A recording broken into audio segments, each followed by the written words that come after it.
Notre Dame fans, welcome back to another edition of the Irish Breakdown Podcast. It is Thursday, and we're going to do something a little different here today. It's just going to be me this afternoon. My normal co-host Ryan Roberts is a little under the weather, and so that's why we canceled yesterday's show.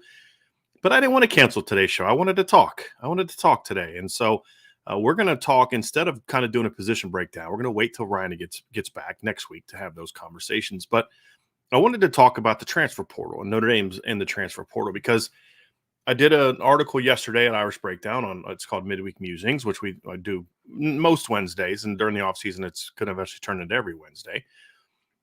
I just kind of take some different topics and say, hey, look, this is what we're doing, this is what we're talking about, and just some different things. And I talk about Notre Dame, I talk about recruiting, I'll talk about college football, and just do some. And that's kind of where the RTCF show got its idea was from the midweek musings aspect. So I wanted to kind of look at the transfer portal, and so I wanted to kind of get into the Notre Dame aspect of it. If you guys want to ask me some questions about other teams in the portal, we can get into that in the mailbag, which we will have at the end, because Ryan's actually with us today. He is doing some producing today, so he's going to be starring questions and bringing those up at the end, but he's just not camera worthy today. So as he gets better and feels better, so hopefully he'll be back tomorrow for our Friday mailbag. But I think it's kind of interesting. The transfer portal in Notre Dame is a very intriguing topic, and we get a lot of discussion on the message board and here as well about the transfer portal and sort of Notre Dame's issues in the portal. And what we've kind of come to find out is that in the current form of the transfer portal, Notre Dame is in a situation where it can really go after two types of players with relative ease. And that is graduates, which is primarily what they've gotten so far. And then with undergrads, they can kind of go after young guys. So they can go after basically freshmen or guys that are really on their second, maybe can get away with a third semester guy. The reason for that is because the way that it works in Notre Dame from an admissions standpoint, it's not the admissions department that sets the guidelines for transfers completely. They'll set guidelines on GPA and certain academic standards from high school and different aspects that they got to get into. But what happens is that each class or each dean of each department, from what I'm told, makes a decision on what credits will transfer in as part of a certain major. So if a guy is a junior in college and he's taking a degree in sociology, he's getting a degree in sociology at Texas A&M or USC or Oklahoma or even Harvard, then it's not guaranteed that all his credits that he's taken on classes there will be transfer over to Notre Dame. And so what happens is Notre Dame is not going to take a class or not going to take a player who's not on pace to graduate. And so if the department doesn't accept a lot of the credits that go towards the degree, then that puts a player way behind and he wouldn't be on pace to graduate in whatever time frame that they deem. And so they'll just reject the guy, or it makes it tougher to bring the guy in. And it's a challenge. And so that's really what Notre Dame is working with. And that's why the graduate transfers and the younger players are easier to get in, because with a younger player, for example, let's say a freshman, odds are he may have taken a couple, classes as a freshman towards his major, but not every young player is determined what his major is going to be. Not every young player has dove into a lot of his major classes because there's a lot of the electives that have to get taken. And so when you get the younger players kind of in the class or kind of in the portal, then you have a lot better opportunity to get in them, because it's perfectly fine taking the gen ed requirements or the elective requirements that players need to have. So that's kind of why those are the two type of players that Notre Dame can go after. And we saw that in the portal this year. And so Notre Dame is in a bit of a different situation than a lot of other schools. It is a situation that, in my opinion, Notre Dame needs to change. They need to work with the football program more and the other sports programs more in order to say, hey, look, we're going to work with you to make sure that we're bringing in, kids that can compete here and have success here and those type of things. How that's going to work, I don't have answers for that. When will it change? I don't know the answer to that. Will it ever change? I don't have the answer to that either. But that's where we are right now. And so that's a conversation we could have a whole show on, but that's kind of where Notre Dame is. And that's why Notre Dame had to focus on the guys that it did focus on going into the portal. So it needs to be established that that's where Notre Dame was looking at as they kind of went into this. So let's talk about where Notre Dame was from a need standpoint going into the portal. I think that when I look at the portal needs, I mean, look, there's always the need for like impact players. So you may say, hey, look, we don't need a tight end. But if a stud tight end gets on the board, then you look at him. And there were a couple tight ends that Notre Dame looked at in the portal process this year, even though it wasn't a position that was a quote unquote need. You know, their linebackers not necessarily a need. It's more about developing what you have, and you've got plenty of depth there. But it doesn't mean that, okay, if there's a guy that comes along that we like, we won't look at him. Corner's not a need. But if a really impact player came along, they would look at him. I didn't hear any corners being mentioned with Notre Dame other than some nickel guys and some slot guys. So you go into what the needs were. And the first one was obvious. It was quarterback. And I think that's debatable with some people. I do. I think there's a lot of people that view Tyler Buckner as a very talented player who has a very bright future, who could accomplish a lot of things in Notre Dame. And I don't disagree with that. And there's been a lot of people who have said, hey, look, build for next year, play Tyler, deal with the inexperience, the lack of development, let him develop you now, or let him develop now. And then you kind of make your run in 2024. There's a couple reasons why I don't think this was a smart strategy, and why I do think that landing a quarterback in this class is very important, including a guy at the very top that can be a really impact player. And so when I look at the quarterback situation, I'm extremely high on Tyler Buckner as a player. Everybody knows that. That's not hidden here. I think he's an excellent talent with a tremendous upside and a lot of potential. The problem is that number one, Tyler just hasn't played a lot of football. And he has not developed the way that you would hope from an experience standpoint up to this point in time, because of that lack of experience that came from missing all but, I think, a half of his sophomore season of high school, missing his entire senior season for two different reasons. Sophomore year was an injury, knee injury, and then as a senior was COVID, because California canceled the fall football season. And instead of staying in the spring and playing a shortened senior season at Helix in San Diego, which is where he was going to transfer to as a senior, Tyler, I think, wisely decided to enroll at Notre Dame, which is, in this instance, was a good idea. I didn't like the idea of him playing a spring season at high school. I thought it'd be better for him to get to Notre Dame because of the lack of depth that Notre Dame had at quarterback, and proven depth that Notre Dame had at quarterback. So he comes in to Notre Dame this past as a freshman, and he plays in a niche role, did some very good things in that niche role. Came off the bench against Virginia Tech in the first half, showed off his immense talent, made some great throws, made plays with his legs. But in the second half, you saw the lack of experience, from that situation where Virginia Tech was able to make some adjustments, and he just didn't have the game reps, the game experience to really adjust to it, and didn't play well in the second half. Jack Cohn comes off the bench after Tyler gets hurt, sprains his ankle, and Jack Cohn rallies him to victory. It was the second injury he had sustained that year that cost him time.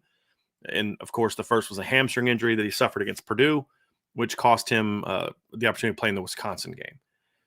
And that's kind of where you went going into the season is he easily won the starting quarterback job. He outplayed Drew Pine all spring, according to every single source that I have, including the guys that I had that were there on my team. Outplayed him very quickly in the fall, and that decision was made very quickly. It was never really a competition who was going to be the starting quarterback. There was a big gap between Tyler Buckner and Drew Pine. So he gets a starting job, plays okay against Ohio State, good team on the road, doesn't play great, but plays okay, and then plays very poorly against Marshall, and then gets hurt and misses the whole year. The expectation was that he was going to miss the entire year, comes back to the ball game, makes some mistakes that come from lack of development, not lack of playing time, throws 3 interceptions, but he also did a lot of really, really good things in that game and showed that, hey, this kid's pretty good and can be pretty good. But here's the issue that Notre Dame has. It's twofold. Number one is Notre Dame, you can't assume that he's going to be healthy next year. I mean, at this point in time with Tyler Buckner, you can never assume he's going to be healthy for a full season. If Tyler Buckner's your starting quarterback, whether it's this year, whether it's 2024, whether it's 2025, whether it's all 3 of those years, who knows? The reality is you have to go into each of those seasons with an option of, okay, if Tyler goes down, here's what we're doing and we'll be okay. And so the combination of that injury history plus his lack of development combined with one other very important ingredient, which is why quarterback was a need for Notre Dame in this class. And that is, whether you agree or disagree, This Notre Dame coaching staff flat out believes that it has a chance to compete for a championship in 2023. I know Marcus Freeman believes that. I know that Tommy Rees believes that. I know that Harry Hiestand believes that. I know that Jared Parker believes that. I know that Mike Mickens believes. There's a lot of coaches on the staff that believe that. There's others that I don't know that they believe that because I don't really know them or know anyone associated with them. My read, however, is that this staff as a whole is very confident on what this football team can be in 2023. And they look at the schedule. They've got 3 big-time games. We broke all this down. The schedule sets up nicely where if they're 11-1 or better, they're in the playoff. They're going to be battle-tested. They could potentially knock a team that could contend for title out of the playoff by beating them in the regular season. So there's that. And they also feel like with what they have coming back and then what other teams lose, Georgia's going to have heavy losses again for the second straight offseason. Alabama's going to have some big losses, not heavy losses from a number standpoint, but very important losses from their team in 2023. So they're going to be down. They're replacing both coordinators, although I would argue that's a positive. So they're just in a situation now. Ohio State loses their quarterback. They lose some, not a lot of players, but some very important players. So I think this coaching staff believes that this team and the way that college football is set up, that this team can make a run. And if you believe that, and you can't deny the first part, which is that Tyler Buchner has not proven he can stay healthy, it makes it simple. You have to have a quarterback that can come in and play right now, that can battle Tyler, maybe beat Tyler out, and be your starting quarterback. It's not a given that Sam Hartman is going to beat Tyler Buchner out. But you needed that kind of player. I think that he will, but that's the reality of it. So I think quarterback was a very important need, and you needed to get a difference maker. I think wide receiver was a need.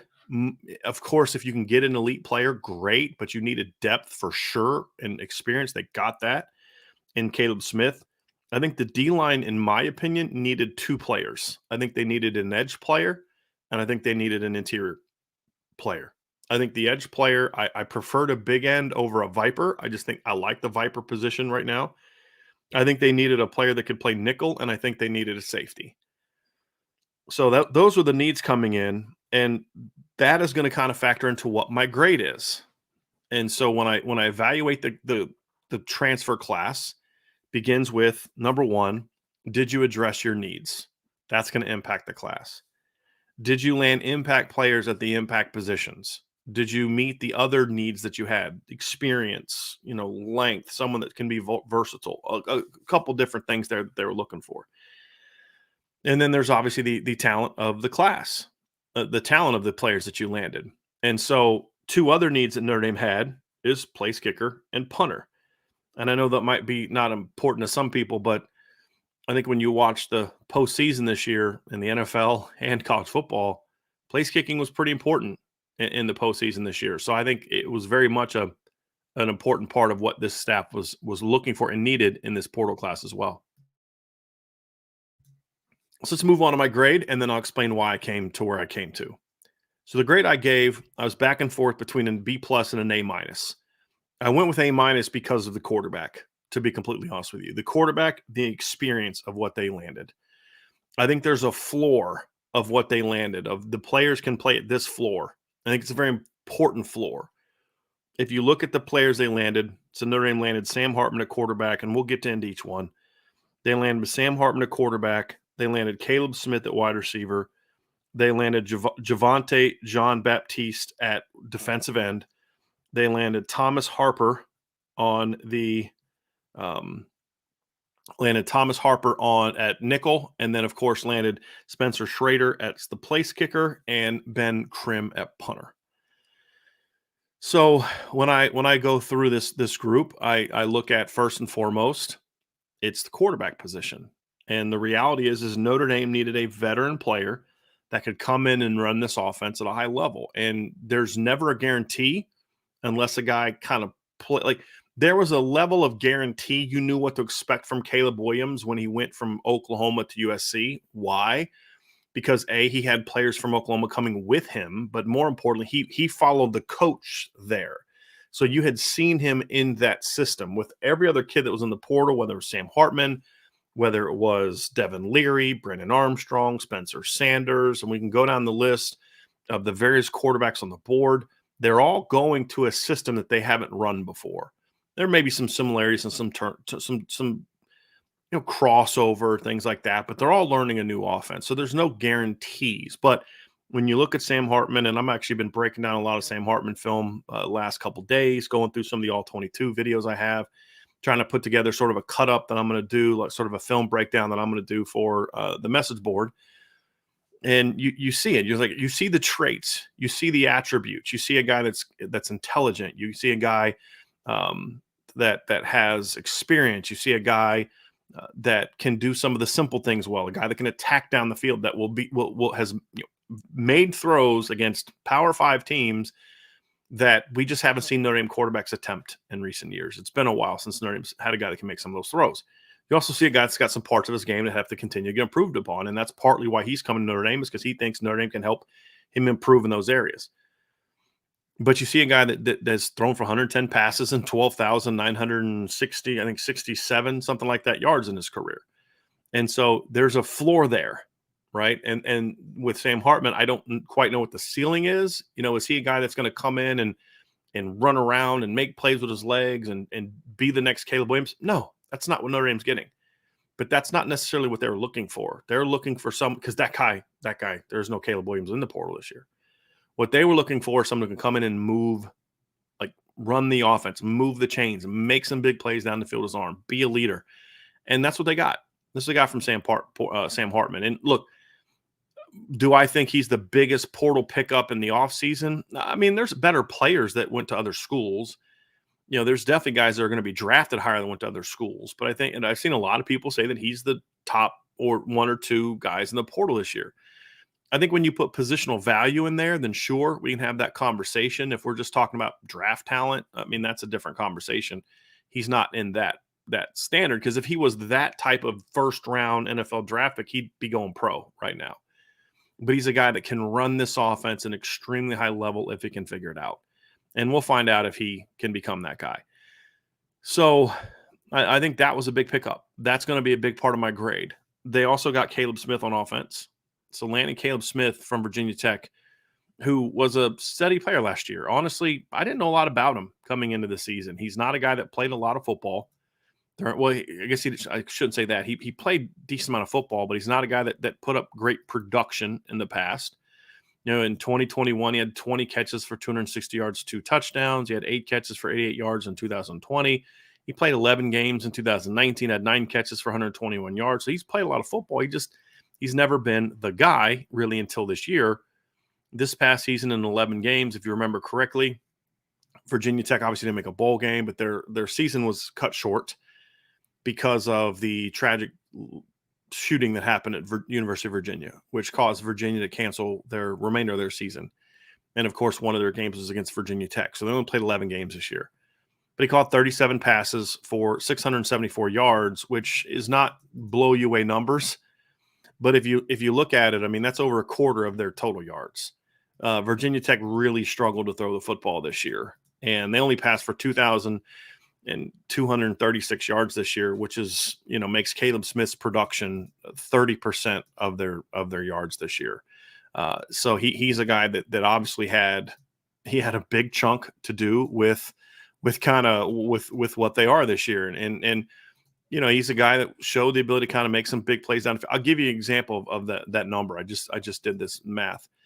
It's a kind of a small percentage difference, but he actually had a greater percentage of Virginia Tech's receiving yards this past year than Michael Mayer had for Notre Dame's receiving yards this past year. So Michael Mayer was at 30.05%. That's where Michael Mayer was this year. So 30.05%. If you look at Caleb Smith, he was at 30.14% of their passing yards.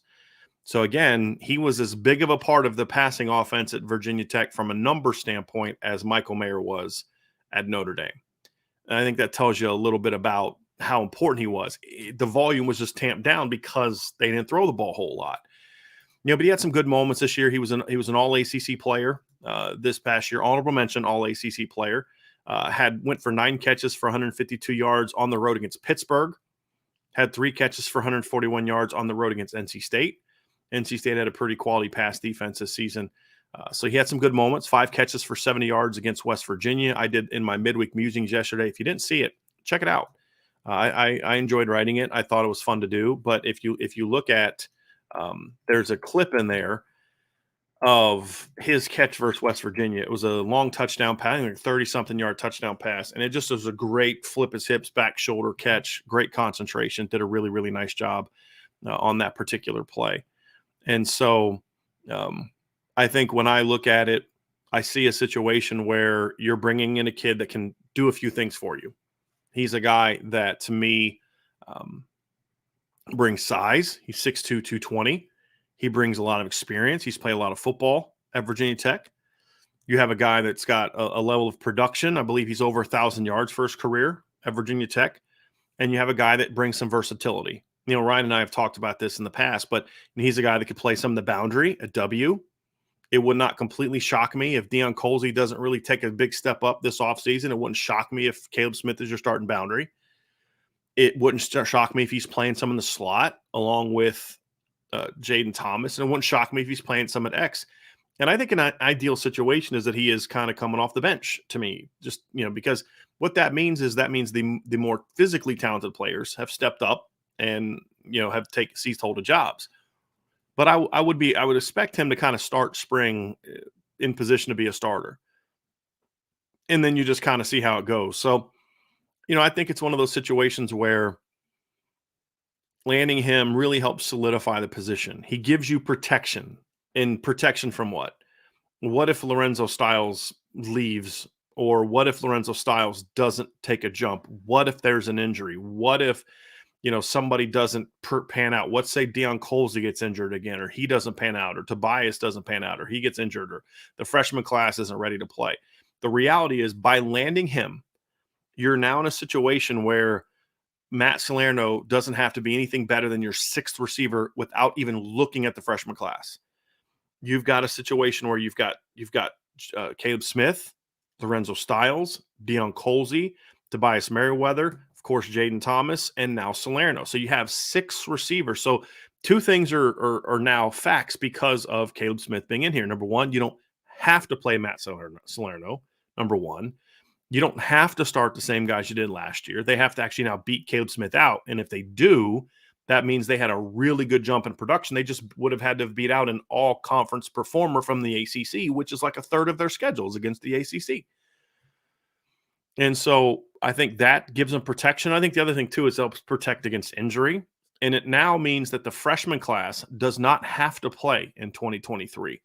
It means now that if the freshman class is going to play, and I want them to play, it means they're going to play because they've earned it. Now, if a guy earns it, then give him a chance to play. This isn't like a situation in the past where, we don't want to play freshmen. Let them grow and develop.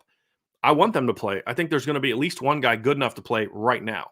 The point, however, is I have always said that you don't want a freshman to have to play. You want him to play because he's good enough and ready to do it. And I think that's where I'm at. And that's what Caleb Smith gives you. Now, if you have some injuries, then now your freshmen have to play. But if you don't have injuries, then I think you're in a situation where the only way freshmen get on the field is if they earn it. And if they earn it, that means your receiving core is going to be really good. And so I think it's a good pickup. It's not a sexy pickup. A lot of people wanted CJ Williams because he was a big name. He's a former big-time recruit. He's a guy that I viewed as a top 100 player. But if we're talking for 2023, in my opinion, it's not even close. Caleb Smith is a much more impactful pickup for 2023 than CJ Williams would have been. Is he as big of a pickup as Dorian Singer, the USC got? Probably not. But Notre Dame didn't have the kind of loss that USC had with Jordan Addison going pro and some of the other losses that they've had on offense. So I think this was a really solid pickup. It's again, not a sexy pickup, but to me, I think he could bring even more to your offense than what Ben Skoranek brought a couple years ago. And that ended up being a solid pickup as well. They also got Javonte Jean-Baptiste. This was an interesting pickup because Notre Dame was kind of going back and forth on him and Byron Vaughns down the stretch, and they were only going to bring in one. And they decided on Javonte Jean-Baptiste because at the end of the day, they felt the need was bigger at the big end position. Now, I've had a lot of people say, well, is he big enough to play big end? And the answer is, yeah, he's big enough. The question is, will he be powerful enough? Because we talk about we talk a lot about people talk a lot about like, hey, you've got to have this level of size. You've got to have this level of, you know, length or whatever the case may be. And the reality is you just need to be able to do the job. And that's the important thing. And so, yes, you've had a big 290 pounder this year in Riley Mills. But in the past, I mean, honestly, the best big end that Notre Dame had in the last 3 years was Adetokunbo Ogundeji in 2020. And in that year, he was listed at 6'4", 255 pounds that season, I believe is what he was listed as. And so this past year, the big end who came in rotation with Riley Mills was Nana Osafa-Mensah, who was listed at 6'3.5", 250 pounds. And so you're in a situation where I think you're in a position where he brings size very similar to what you've had in past years. Adetokunbo Ogundeji was listed at 268 pounds in 2020, but I can assure you he was not 268 pounds. But I look at the situation and I see a guy that his game fits that position. So a lot of people are going to focus on, does he have the size, whatever the case may be. His game fits that position, in my opinion, very much. And when I look at his game, I see a guy that's got an exceptional length, which is what they like at the position. I see a guy that has good experience as an edge setter. I think that's a part of his game. He's going to need a lot more work. He hasn't done a ton of it. If you look at film at times, he can be a little inconsistent, sort of he tries to make a play instead of just, hey, dude, your job is this. He'll go inside instead of staying on the edge, which then allows a bounce or whatever the case may be. A couple times you'll see him do that because he's trying to make a play. You need to get him to play within the system more, which that can tend to happen when you're a guy coming off the bench. You're in there, you're trying to go make a play to get more playing time. So consistency is going to be there, and he's a guy that, to me, is going to bring a pass rush jump over what they've had the last 2 years at big end. Riley Mills was just not used as a pass rusher the way that I think it best suits his skill set. They didn't really turn him loose a ton as a pass rusher when he's on the edge. A lot of times it looked like he was just kind of playing gap control or contain as an edge rusher. Myron Tungvaloa, same thing. He wasn't much of a pass rusher on the edge. If you look at this past year and you look at Ohio State's main page, he had 4 sacks this year and didn't play a ton of snaps. He finished third on their team in sacks, and the leaders had 4.5. So he was not that far off, despite playing significantly fewer snaps this past season. And so, to me, when I look at this move, I see a guy that has a certain floor. At the very least, he's going to be part of a good rotation, because that's what he's already done. He's done this now for 3 years. He was part of this rotation at Ohio State for definitely the last 2 years, and he played some in 2019 as well. So you've got a guy that's got a lot of experience, guy that's played a lot of football, and a guy that brings a skill set that really adds to what you didn't have that position. And I think that's kind of always something you want to look for when you're talking about, whether it's high school kids or portal additions. You want to get guys that can give you something that you don't already have. And a pass rush from the big end position the last couple of years was just not something that this staff really utilized or got much of from that big end position. And I think he brings you an opportunity to get a lot more from that. So you look at his Ohio State career, he had 928 career snaps at Ohio State, according to Pro Football Focus. So this is a guy that's played a lot of football. He's got over 10 tackles for loss in his career. And if you think about it, that's basically 2 seasons worth of production right there, or of snaps right there, 2 full seasons of snaps right there. So he's got to show that he can be a volume guy. That's going to be an important part of this. He's got to show that he can play at a high level of snaps. That's going to be beyond what he's played in the past. That's going to be a question mark. But he's an older player, veteran player. I expect he'll do it. But here's why I think I'm giving some bonus points for this pickup. And partly why I went into the B+ or the A- area. Because what I think this does is this impacts several things. So it's not just about landing Javonte Jean-Baptiste. It's also about, okay, does that move have any kind of impact? Well, now we expect Riley Mills to move inside.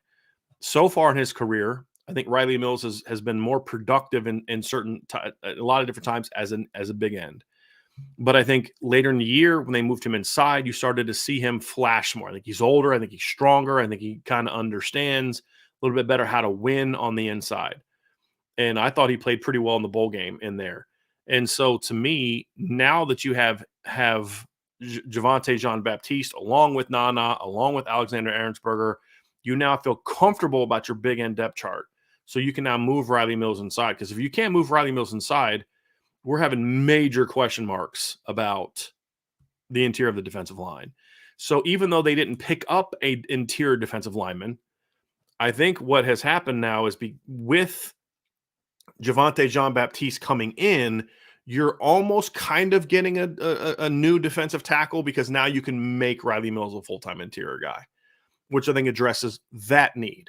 And I'll get to a little bit more here later on that, but I think that's why I give a little bit of bonus points to this pickup, which I would not have given if you'd got a Viper. If you'd got, Byron Vaughn's at Viper, we're not having the same conversation. It would have been, yeah, you got a good Viper. You've got a pretty good Viper depth chart. You still have question marks at two other positions. I think this one that's why this one has a big impact. It has a big impact on it. So that's another one. And here's one that's just not getting talked a lot about. And that's Thomas Harper. I got to admit, I'm a little surprised that more people aren't fired up about Thomas Harper. And I think part of it is just because you all haven't seen him, because honestly, that was my initial reaction. And I think Ryan, if I remember correctly, I think Ryan had a similar reaction when we first heard his name, like Thomas Harper, like, oh, okay, I'm not sure who that is. And I mean, I'd watched a lot of film of Oklahoma State the 2 previous years. I'd seen him play, but didn't really notice him a lot. And so it was like, oh, okay, whatever, depth guy. And then you pop in the film from this past season, and you're like, okay, this guy's a nickel. This guy's a pure nickel, because I'm thinking like 5'11", 180-pound safety. Like, oh, okay. Not that that's too small to play safety, but it just doesn't like knock your socks off. But when you pop in the film, you see a kid that can really play. You see a kid that's got length for his size. I mean, he's got really good length, in my opinion. He's played over 1,000 snaps of football in his career. He did that at Oklahoma State. And he really had a breakout season in 2022. And the thing that really the thing that got me when I was looking at breaking down his film was he covers like a corner from the slot. Now, he's not a guy that I would put on an island outside like Tariq Bracy, but as a pure slot, he covers very well. And if you want some comparisons on how effective he was this year in coverage, check this out, right? So I thought Tariq Bracy was very good this year. I think most people in the audience, I think, would think that Tariq Bracy had a really good year this year. Tariq Bracy this past season allowed, this is according to Pro Football Focus, allowed 10.6 yards per catch and 7.2 yards per target. So when the guy he was covering was targeted, 10.6 yards per catch, 7.2 yards per attempt this season. And Thomas Harper this past season allowed 9.7 yards per attempt, which is about a full yard lower. And he allowed only 5.8 yards per attempt. So 9.7 yards per catch, almost a full yard lower. And then 5.8 yards per attempt was about almost actually a little 0.1 under a yard and a half over Tariq Bracy this past season. So you're talking about a guy that was very effective in that role, and you talk about a guy too that gave up a 59.4% completion percentage. And then you watch the film and you see a lot of that was just stuff that was kind of caught in front of him. But he was a very sound tackler this season. Tariq Bracy, for example, this past year allowed a completion percentage of 67.9%, which puts that 59% into a little bit greater context of how good he was about creating disruptions. But then you look at his other stats, and he doesn't have a lot of pass breakups. And you're like, well, okay, these things don't really fit. So this is the process that I went to evaluate him. So I looked at the stats. I looked at the data. Where did he play? How much did he play? What was the numbers he gave up? And then you pop in the film and you're like, okay, I see why his numbers were what they were, because he wasn't breaking up a lot of passes, but his coverage was really sticky this year, which forced a lot of incompletions. And so you really like what he did. But then, and I did a film breakdown on Irish Breakdown about this on the website, what you'd see is they would use him in a lot of different ways, which I think is really what I like about this pickup. So number one, he's a safety by trade. So if you're not playing your nickel, you can use him at safety. So it gives you some safety depth there. But if you're playing nickel a lot, he's in the nickel. But what they do is they did a lot of things with him at Oklahoma State where he would play in the slot, but then he would play in the slot to the field. He'd play to the slot to the boundary. When he's playing to the slot and the boundary against a 3-by-1 away from him, so 3 receivers to the side away from him, so to the field, there's only one to his side.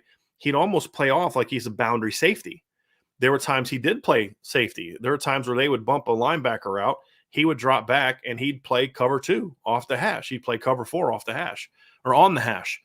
And then there were times where he dropped to center field. Now, he didn't do the center field thing a ton, but he did it and he looked comfortable doing it. So what you have now with him is a guy that can kind of do a lot of different things.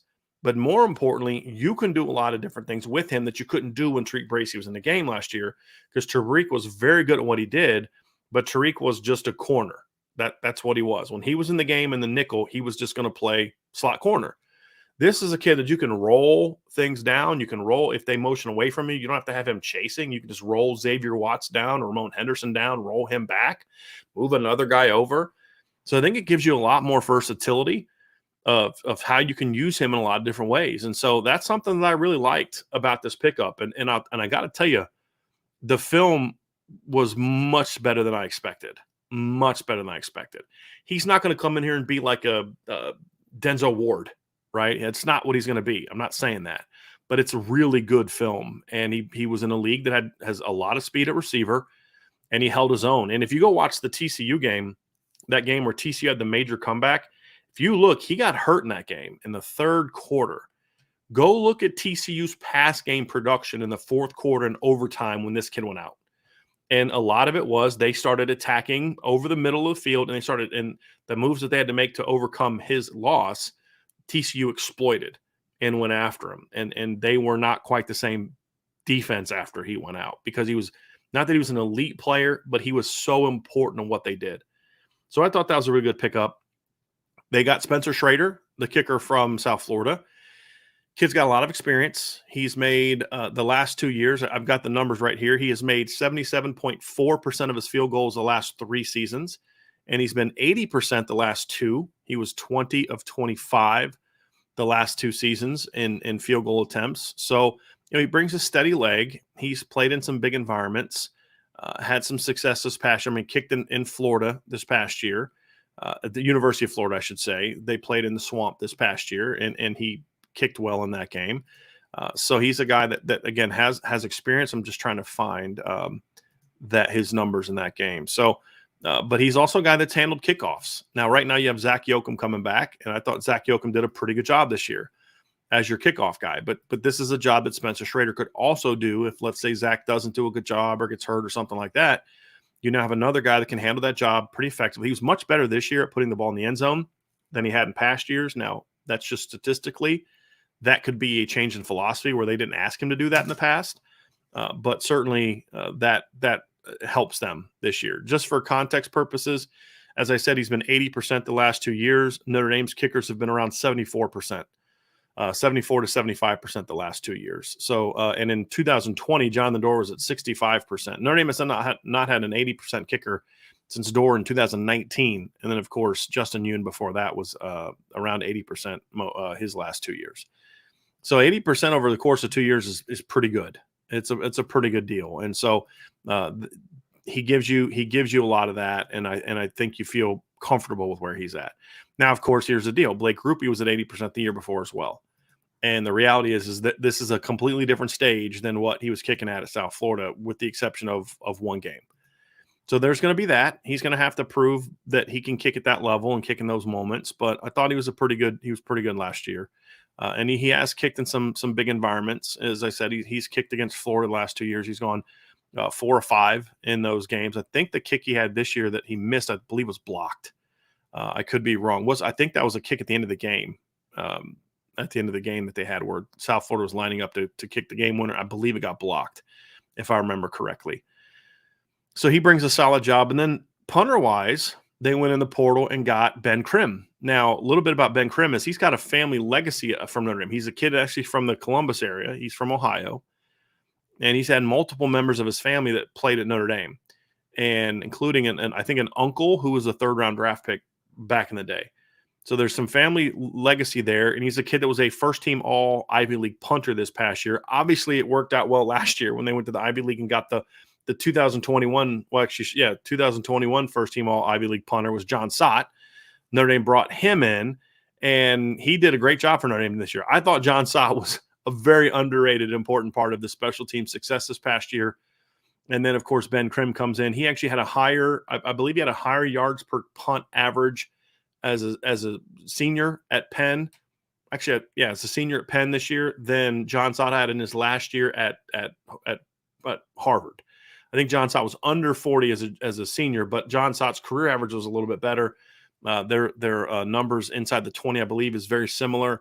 But again, he was a first-team All-American punter. Or for All Ivy League punter this past year. And if I am correct, and I believe I am on this, because they didn't play in 2020, I believe he has 2 years of eligibility left, whereas John Sott had one because he only played 3 years at Penn. As far as he played 4, but one of those 4 years was the COVID year. So I believe he has 2 years left, but don't hold me to that because I'm going to pull it up now. But I believe his first year at Penn. In 2019, he only played one game. I'm pretty sure that's accurate. Let me just pull these stats up again to remind myself. Yeah, he only played one game in 2019, so that would have been a redshirt season. Then he didn't play in 2020 because the Ivy League canceled the season because of COVID, and then he's played the last 2 years. So, yes, he does have 2 years of eligibility left. I believe Spencer Schrader only has one. Ryan, that's correct, right? He only has 1 year left. All right, yeah, because I told you Ryan's down there producing for me. So they'll have to find another kicker the year after. But punter, between him and Bryce McPherson, they should have punter pretty much locked down the next couple of years and be in a good position. So that's their portal additions. I think here's where the A- comes from, right? I think getting, in my opinion, the best fit at quarterback and one of the best overall quarterbacks on the market was big. I think they got a defensive end to me that has some upside, but the floor is good. You've seen him play in a rotation for a playoff team last year. He was a very key part of a D-line rotation for a team that just made the college football playoff. And so you've seen him playing some big moments.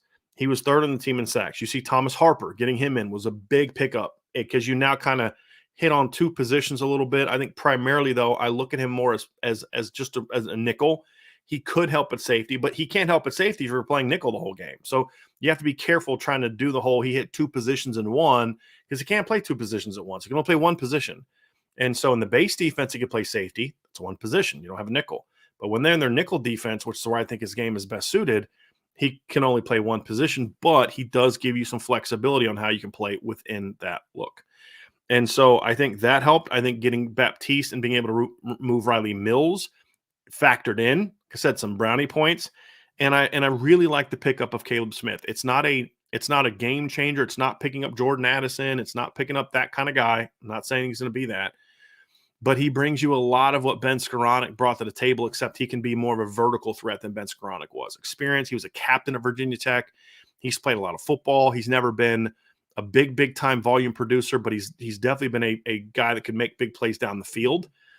He uses his size very well to make plays down the field. So I really like what this kid brings to the table, and he gives you a lot of insurance there. So I like what they've done. I gave him an A-. Here's, however, what kept it from being an A. They needed, to me, I still feel like they needed another interior defensive lineman. I do. Moving Riley Mills helps. It's just, and that's what John A1 said, does not landing Fisk impact the grade? It does. Because I think they needed another interior player. Because there's situations where if you'd have got Fisk, maybe him and Riley Mills could have played together inside. There's some 3-down looks where you could have had him and Riley Mills on opposite sides. And now you got 290-plus pound big ends that you can do in your 3-down looks that would have given you pass rush production, given you playmaker production, and a guy that's more proven. Now, proven in the MAC, right? We would have needed to see him translate that to this level of football.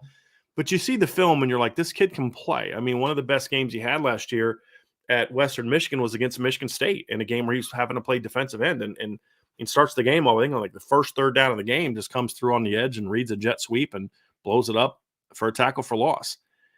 So to me, that hurt. Not getting him this year, not getting him hurt, especially since there was really no excuse not to get him. You're talking about a guy that was from Michigan City, which is in Indiana. It's like less than an hour away, I believe. I've picked my wife up from the train station there or the bus station there when she's coming from Chicago after flying in town. And so, to me, I look at it from Western Michigan. He picked Florida State over you. And the initial thought was that it was NIL related. But Ryan did some digging on this, and then I did some digging on this. Ryan did digging on the NIL side. I did digging on just sort of what made the decision side. And the NIL offer he got from Florida State wasn't that big. I mean, it really wasn't. Notre Dame could have been in that ballpark. What I was told, what it ultimately came down to, was not really NIL. It was the vision that was laid out for him by the D-line coach and the defensive coordinator was a lot more convincing to him, and he felt a lot more wanted by the defensive coaches. Now, Chad Bowden was all over this kid. At the end of the day, this is a fifth-year senior going to be a sixth-year senior. He's not going to be swayed by a recruiting coordinator the way a high school kid is. He's looking at, I got one shot at this. This staff presented a great plan for how they're going to use me. And they just showed that they can take a grad transfer D lineman and turn him into an impact player. Notre Dame's presentation was not as moving and impactful. And honestly, it's an issue right now for Notre Dame. And we've talked a lot about Al Golden, and we are starting to talk more and more about, or Al Washington, but we're starting to talk more and more about Al Golden. And look, the D-line coach and the D coordinator have both got to pick up the recruiting in a big way. And that's, in my opinion, a big reason they lost Braden Fisk, and they shouldn't have. I also think that another safety is needed, in my opinion, unless now here's the thing.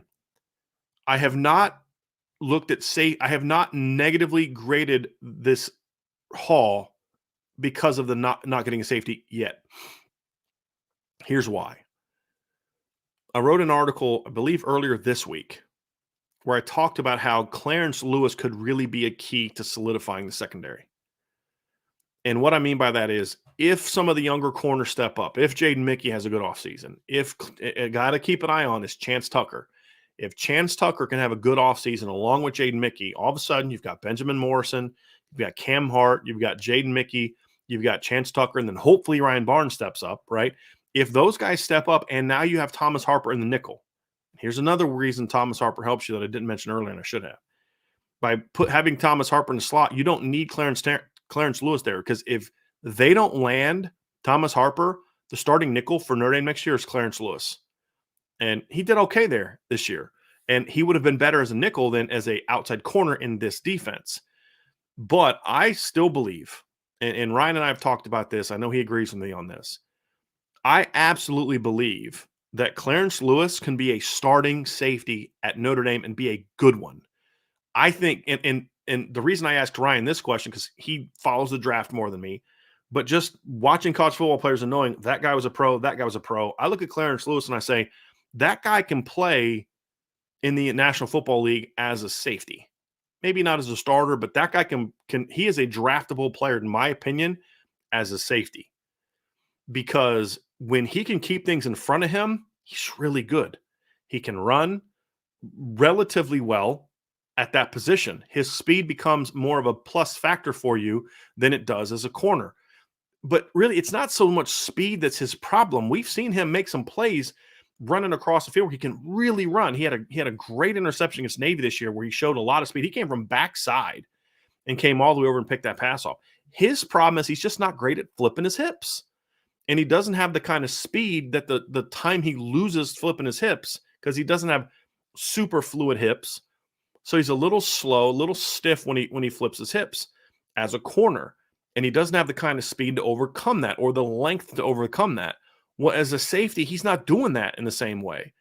And so I really believe that depending on how this offseason goes, you may not need a safety. You could end up with Ryan Barnes and Clarence Lewis moving to safety, or just one of them. And if it's Clarence Lewis that moves to safety, and I'm praying that that's what happens this spring, because it means that they're moving him there, which helps, but it also means somebody else stepped up a corner to solidify the depth of corner, because you had Hart and Morrison, Mickey, Tucker, potentially Barnes, plus Christian Gray and Micah Bell. I feel a lot better about cornerback depth chart than I do safety depth chart, which gives you the freedom now to move Clarence Lewis. I think Clarence Lewis could really solidify the depth chart at safety. If they don't move him and they only move Ryan Barnes, that can end up working out. Y'all know I'm very high on Ryan Barnes as a player, but he's now going into year 3 and he hasn't done anything yet. So there'd be some projection there. There'd be some kind of crossing your fingers and hoping that he's as good as I think he is. Whereas with Clarence Lewis, you know Clarence Lewis can play. He's got the experience. He's got the playing time. He's a guy that could fit into that role very well. So that's kind of an incomplete, kind of an asterisk for me right now, that safety position. There's also the chance that they could go into the portal after the spring and go there if things don't pan out with the current group. So I'm very curious to see kind of what Notre Dame does with the portal after spring ball.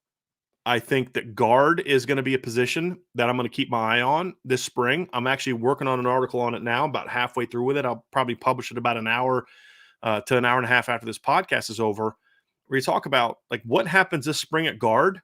Andrew Kristofic stepping up, can he step up and seize hold of a job? Do some of the younger players have good springs? Does Billy Schrauth say, hey, I'm ready for this starting job. I'm ready to do this thing. Or is he going to need a year? Can Ty Chan be that guy? Or will he still need another year? Depending on how guard shakes out in the spring, you could see the staff start to scour the portal for guards in the offseason. Now, there have been some good players jump in the portal that Notre Dame has looked at. Ryan and I have looked at some of these guys on film that have chosen some other schools or are still out there. But the thing that Notre Dame's view is like right now, we like our talent here on the inside. We want to give these guys a chance to go battle unless it's just a guy that's clearly the better than all these other guys. And that guy's not out there right now. Now, if the younger players don't step up or if Andrew Kristofic doesn't step up this spring, then you could see Notre Dame maybe look to the portal in May when it opens back up. But right now, that's not necessarily a need. And I think when you look at the safety position, I don't think it's necessarily a need just yet. I want to see how things shake out this spring. I believe all your safeties, well, 2 of your 3 freshman safeties will be on campus. Don Schuler and Ben Minich are both on campus. You get DJ Brown back, of course, plus obviously Xavier Watson, Ramon Henderson. How do those 2 guys improve this offseason? That's a big question mark. And then does the cornerback play allow them to move a Clarence Lewis to safety? If that happens, and just so you know, I've looked into this. I've talked to some sources about this. It's not out. This is not a possibility the staff is completely ignored. This isn't just me saying this and saying I hope it happens and then having no clue if Notre Dame will consider that. I do want this to happen. I do hope that it happens. But I've also reached out to sources, and depending on how things shake out, it could potentially happen. But it's not going to happen just yet. Somebody's got to prove him. They got to prove that's the case. So I think for me, when I look at this, I think cornerback's the one position right now that the safety is the one where I'm not negatively affecting the grade. The A- at the end of the day comes down to not getting that interior player. The miss on Braden Fisk is what drags the grade down. And that would also be my argument if you were to say, well, the grade should be a B+. I would say I'm comfortable with the A-, but if you were to tell me it's a B+, I wouldn't argue with you. Because of that miss. I think it was a big miss. If you were going to say it's a B, I'd probably debate with you a little bit because I think the impact of the quarterback position, the nickel position, and then being able to move Riley Mills inside impacts that position enough that I can't go with a B. Again, I think A- is where I'm going. I think they moved. I think the roster is better. It is I would say much better with these guys on the roster than without them. And that's kind of what you're looking for. So there's aren't just more experienced versions of what you already have. These are guys can help you win football games. And with John Baptiste as well, you don't have to slide Nana into starting job. Nana is a niche role player, and you can leave him there, which helps his game. If he doesn't come and you have to move Riley Mills inside, that means you got to start Nana. And I don't think he's as effective as an every down guy. I think Nana is a really quality player for Notre Dame as a niche role guy off the bench that doesn't have the same volume of snaps. And so that's where I'm at. So that's where my A- comes from when I look at the portal. I think that how this spring goes, injuries, guys not stepping up, some guys do step up, is going to tell us a lot about whether or not Notre Dame goes back to the portal next year in May. And we've seen them do this, if I remember correctly, so obviously they got Brandon Joseph last January. He was an early guy. But if I remember correctly, they didn't get Nick McLeod till after spring ball. He was a guy that went into the spring. He went into the portal after spring, and they were able to get him. So we've seen Notre Dame go into the portal after the spring and get some guys that have been very helpful to what they're trying to do. So I think that was something that when I look at it, I think that was something that you'll see them do. So I'm just trying to remember something like this. I don't think Ben Skoranek. I thought he was an earlier guy. I'd have to go back on that one and try to remember when Ben Skoranek transferred to Notre Dame. I'm actually looking it up here in my admin right now, but I thought he was a guy that was there for the spring, but I could be wrong about that. So let's give me a second. I'm going to find this here real fast. All right. So let's go here. So Ben Skoranek, I guess we don't have, this is the old system. So he, let me find here real quick. Yep. I actually, no, he may have been a post-spring guy as well. Now that I'm looking at this, I think Ben Skoranek was a post-spring guy as well. So, yeah. Yeah, I think that's, yeah. So again, we have seen this. We have seen this happen before. We have seen this where it's paid off, where Notre Dame's been able to go get guys after spring ball and be effective. So they'll definitely keep their eyes open on this, on the portal after the spring ball is over. Notre Dame's Blue Gold game is April 22nd. The portal opens back up in May.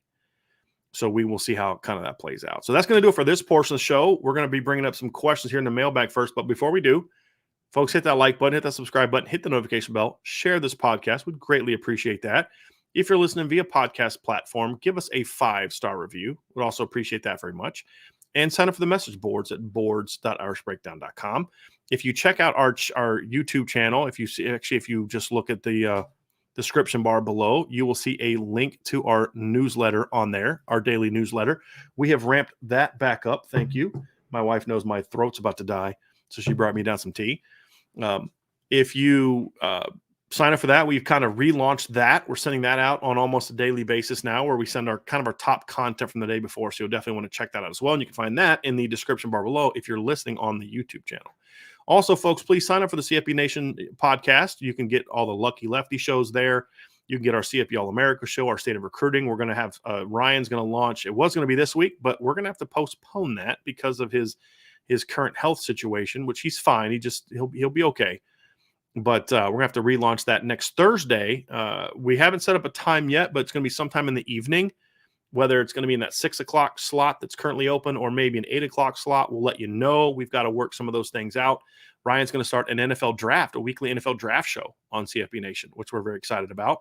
First couple weeks will probably be recorded, but we're going to go live with this relatively soon, where we'll be doing those nightly live shows. And we've got a couple other things coming down the pike here when it comes to our podcast as well. So you're definitely going to want to make sure that you sign up for our CFB Nation podcast. And also always, as always, stay locked in at theirishbreakdown.com. So it's mailbag time, and we've got a lot of questions here. So we'll get to these. Obviously, remember, if you have a question with the NFL draft, I'll give you my opinion, but I am not the draft guy. So here's Charlie Weiss's last belt loop. Thank you, Charlie, very much for your super chat. It says, hi, IB. Success of Kyle Hamilton in the NFL. How come safety recruitment isn't taking off like many expected? Do you think Woodyard is a long shot? Well, I mean, I'd have to say yes to the Woodyard question, because the kid committed to Georgia. Now, I think sometimes as fans, we get a little paranoid. Notre Dame fans, we get a little paranoid. And because certain things happen, we lose this kid, then we just assume every kid's going to feel the same way. I can't stand that.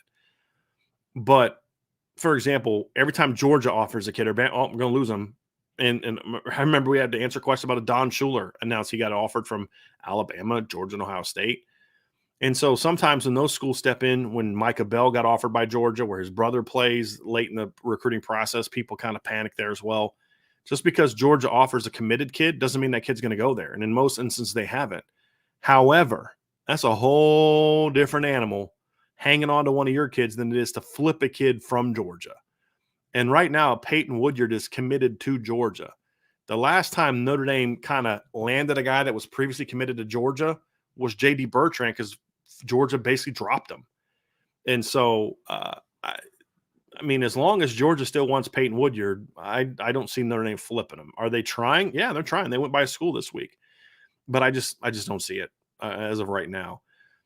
This is a fair question, Charlie. The part about Kyle Hamilton. Number one, I think Kyle Hamilton's still a rookie, and it's not like he's like the best safety in the NFL. But I mean, we've seen this before, right? I mean, Harrison Smith for a period of time was, by all reports, the best safety in the NFL, or in the top 3 year after year, and it didn't really impact safety recruiting that much. So I think it's been a lot of factors. I think this is a big offseason for Chris O'Leary. You know, we hammer out Washington a lot, and I think it's deserved, but we haven't been as hard on Chris O'Leary yet. And here's why. I kind of gave him a pass on his first cycle because he was a guy that was a GA that had never recruited to this level. And it's definitely a bad thing that they struck out at safety in his first year. There were some things that worked against him that he didn't know about. The whole Xavier Nwankpa situation. He did a good job of getting in with Peyton Bowen this year, but obviously wasn't able to seal the deal, hold on to him. He did a really nice job identifying him and the staff, him and Chad Bowden and Coach Freeman did a really nice job of identifying Adon Schuler and Ben Minich before any other big schools got on him. After Adon Schuler committed to Notre Dame, he got offered by Ohio State, Alabama, and Georgia. So they got in on him early, because my whole thing is if a kid's committed to Notre Dame and those schools offer, it doesn't mean that they're all of a sudden going to lose those guys. However, if a kid's uncommitted and those schools get in, then I get a little bit more concerned. And so that's why I'm a little bit more concerned about Justin Scott than I would have been if he was already committed by getting offers from some of those schools. But that's a different conversation, which I know we'll get asked about. But my whole thing is I think this is a big year for Chris O'Leary. I think he's got to go show that he can start stringing together classes like this. I think the class of Adon Schuler, Ben Minich was very good. Chad Bowden was the driving force behind getting Brandon Hillman. And so you're bringing in a really good 3-man class at safety. I'm not someone who believes you have to have elite safeties to have an elite defense. If you've got smart, good players, you can have a really good safety group, which we saw at Notre Dame in 2018. Loic Gilman and Jalen Elliott were a 6th-round draft pick and an undrafted guy. They were a really good college safety tandem. But you'd like to start getting a higher level of play. I'm saying you can win that way. I'm not saying it's the preferred. I don't want that stud. We're gonna go over here. They've got a good safety board right now. The question is, can they close? Can they close on these guys? And I think now is when, now for Chris O'Leary, you're going into year 3. You had a good solid year, your first full year, getting Schuler, getting Minich. You're year 3 now. You've done a really good job coaching safeties. Now it's time that you can show me you can recruit with the big boys. Because at some point in time, if you can't recruit the big boys, I got to think about whether or not we can continue moving forward with you, because, you can coach real well, but there's guys out there that can coach and recruit real well. So I think he has to start showing that he has a little bit more chops on the recruiting trail this year. And now is when I'm really going to start evaluating him for the job that he is doing on the recruiting trail. So I was willing to give him a little bit of a pass. Why I wasn't willing to give a pass to Al Washington is because Al Washington's been recruiting at this level for a long time. He was at Ohio State the last couple of years. He was at Michigan before that. He was at Boston College before that. He was at Cincinnati for a year. So he should know better and do better, in my opinion. So that's kind of where I'm at with that one. So we got a mailbag question here from Sean Rogers. Sean says, do you think Clarence Lewis moving to safety will give Notre Dame enough talent on the back end of the D this year? Wass is an absolute stud. We just need the other safety to step up. That's a good question, Sean. I mean, do I know for a fact that he'll give him the ability there? I don't know. I don't know. I mean, I think he can transition to safety and play well, but really until a guy actually does something, you never really know, right? But I think he's got the ability to be a pretty good safety. I really do. And not even just like a rotation guy. If let's just say hypothetically that Notre Dame decides to make the decision in late February that they're going to move Clarence Lewis to safety. And let's say they're going to give him a shot to start. I'll be honest with you. I would not be at all shocked if Clarence Lewis is starting at safety next to Xavier Watts next year. I won't be shocked at all. I think Ramon Henderson has a lot of physical tools, but Ramon hasn't shown me yet that he has the instincts to be an every down safety at the next level. And so I think that would kind of slide him into more of a role of a rotation guy. where he'd be comfortable. It wouldn't shock me if that happened. And then, of course, DJ Brown is in his rotation role. So it really wouldn't surprise me if that happened. I think Clarence can be a really good safety. I really do. Now, that's a projection. I haven't seen him play safety. I could be completely wrong on that. It's just what I think. So I think he's a talented kid. And I've said this before. If he was playing in a different defense, a cover 4 defense, a cover 2 defense, one that's more zone oriented, I think Clarence Lewis would be a much better. He's more Julian Love than he is Benjamin Morrison. And what I mean by that is Julian Love could not really play man coverage. And I remember his All-American year, and he had a really good year in 2017. He had like over 20 passes defensed. I think he had like 3 picks, and 2 of which he ran back for touchdowns. I think the third he almost returned for a touchdown. So he had pick 6 against NC State, and he had a pick 6 against Michigan State. His third interception was against Wake Forest, and I believe he returned it back inside the 10-yard line. So, and then he had over 20 pass breakups that year. But a lot of it was just playing off ball, driving on routes. He was a lot of zone. Well, early in 2018 against Michigan, they tried to have him play man coverage. And I can't remember. It was the kid from Alabama. So Nico Collins, that was the receiver Michigan had from Alabama. And they had Nico Collins, who's a good player. They had Julian Love playing man coverage against Nico Collins in that game. And Nico just torched him on a post route. It was like, oh my gosh, okay. Yeah, he's not a man guy. And they kind of stopped having him play man coverage after that. And that's honestly why he's playing safety in the NFL. He's just not a cover guy. And so you look at Julian Love, I think that's a career projection that I really find favorable for Clarence Lewis. That in a different defense, Clarence Lewis is a much better player than he is now. It's why Clarence Lewis was – I mean, let's be real. Ryan, I'm going to ask you this because Ryan's down there. I will say this. Clarence Lewis's best year as a cover player was as a freshman in 2020. And the reason why is because Clark Lee was a zone coach and he was comfortable. He solidified that defense when Tariq Bracy had his meltdown. He came in against North Carolina and held his own in that game and was part of a team that shut Carolina down. He held his own against Alabama in coverage. His issues were kind of coming up in space and tackling. Those were his issues against Alabama because, again, he's just not that kind of athlete. But 2021, he struggled because they were asking him to play in the boundary. And then this past year, I thought he was solid this year. I thought he was better this year than he was last year. He was a solid player for them this year, but he wasn't as good as he was in 2020 because, again, he's not a cover 1 corner. As a safety, a lot of the traits that to me would make him a good zone corner are things that could make him a really good safety. That's my projection.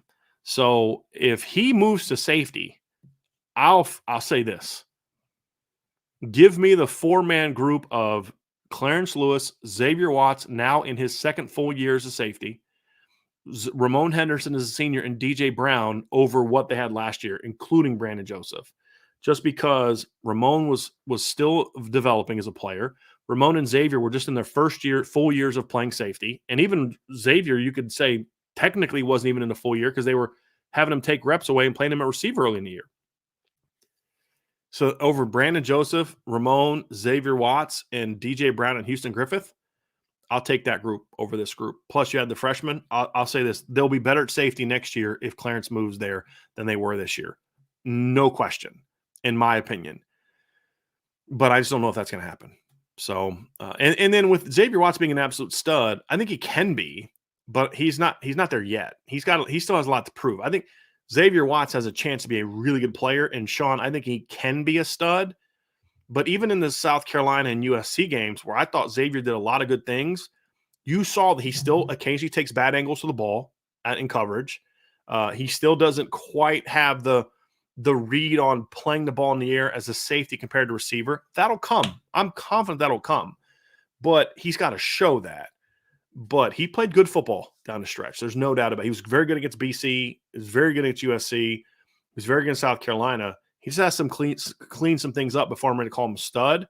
But I won't be shocked if he is that player at some point in time in 2023. There's no question about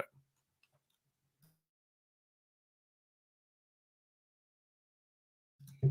Question from Domer Grizz is a 2-parter. When current players are interviewed, like on a podcast, do they have a responsibility of sorts to talk favorably about the school and program in case recruits hear their comments? And then this is in regarding Ramon Henderson saying recently that it rains or snows here every day in the winter, which isn't true. I don't want them to lie, but I don't want them to feed negative recruiters. Well, I think they have a responsibility to be honest. I think there's a level of, I didn't hear the interview. I would assume that there was a level of hyperbole there. When I say, man, it snows every day here, I don't think most people would watch me say that and assume that I literally meant it snows here every single day. But again, you're also talking about what's his perception. Domagers, I don't know where you're from, right?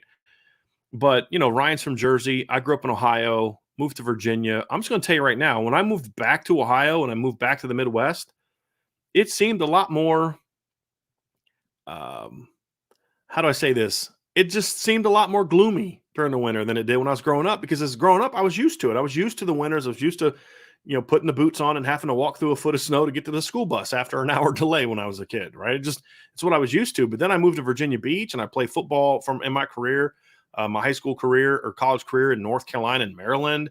I get into coaching and then I come back to the Midwest to get into coaching. I'm like, yeah, this is a little different animal than I remember. It wasn't any worse. It's just my perception had changed. Ramon's from California, right? Like these winters are not something he's used to. So, I don't think doesn't bother me. Now, if he was like, hey, I don't think that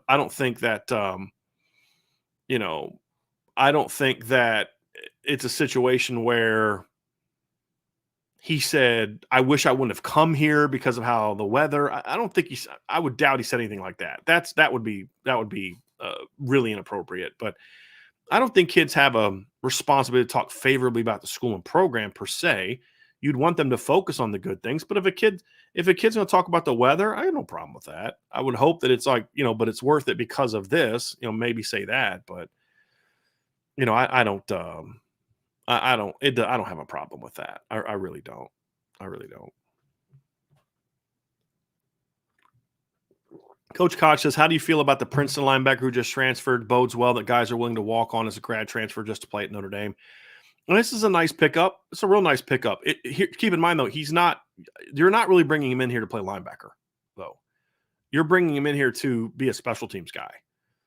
And he played a lot at Princeton, but he was not an impact player at Princeton. He was a nice player at Princeton. And so it's Cole Audrey, I think is his name, correct? So I think he had 6 sacks one year, had 2 sacks this past year. You're not bringing him in here to compete with Marist and JD and those guys. You're bringing him here to be on special teams. That's what he's come to Notre Dame to do. And I have no problem with that, especially as a walk-on. No problem with that. We've seen some guys that have proven to be very effective in those roles. So, yeah, it's very, very, very different. Yep. Jordan Schreiber says, Notre Dame needed Braden Fisk. Do you think Mike Elston would have secured the commitment? I don't want to get into that whole, Elston would have done this. Elston had his fair share of misses as well. Look, here's what I know. Al Washington didn't, and Al Golden didn't do what they needed to do to get him. Simple as that. Would Mike Elston have gotten him? I don't know. Mike Elston got a commitment from Keon Keeley. Would he have been able to hold on to Keon Keeley's commitment? I don't know. And I don't think it's fair to say, like, we can do this revisionist history a little bit, right? I think Mike Elston was a good recruiter at Notre Dame. He wasn't an elite recruiter. I would argue that maybe he would have been better if he'd had a head coach and a D coordinator that were better recruiters alongside him. Mike Elston only had a good defensive recruiter alongside him really once, and that was Mike Elko for a year. That's it. And then he had, because he didn't finish the year with Marcus Freeman, is my point. So maybe he would have held on to him, but it'd be unfair for me to do that. It really would. And I don't want to get into that because, Mike Elston had plenty of years where I was critical of him, especially early in his career as a recruiter. Thought he did a much better job late. I think he was very good at evaluating and finding the diamonds in the rough.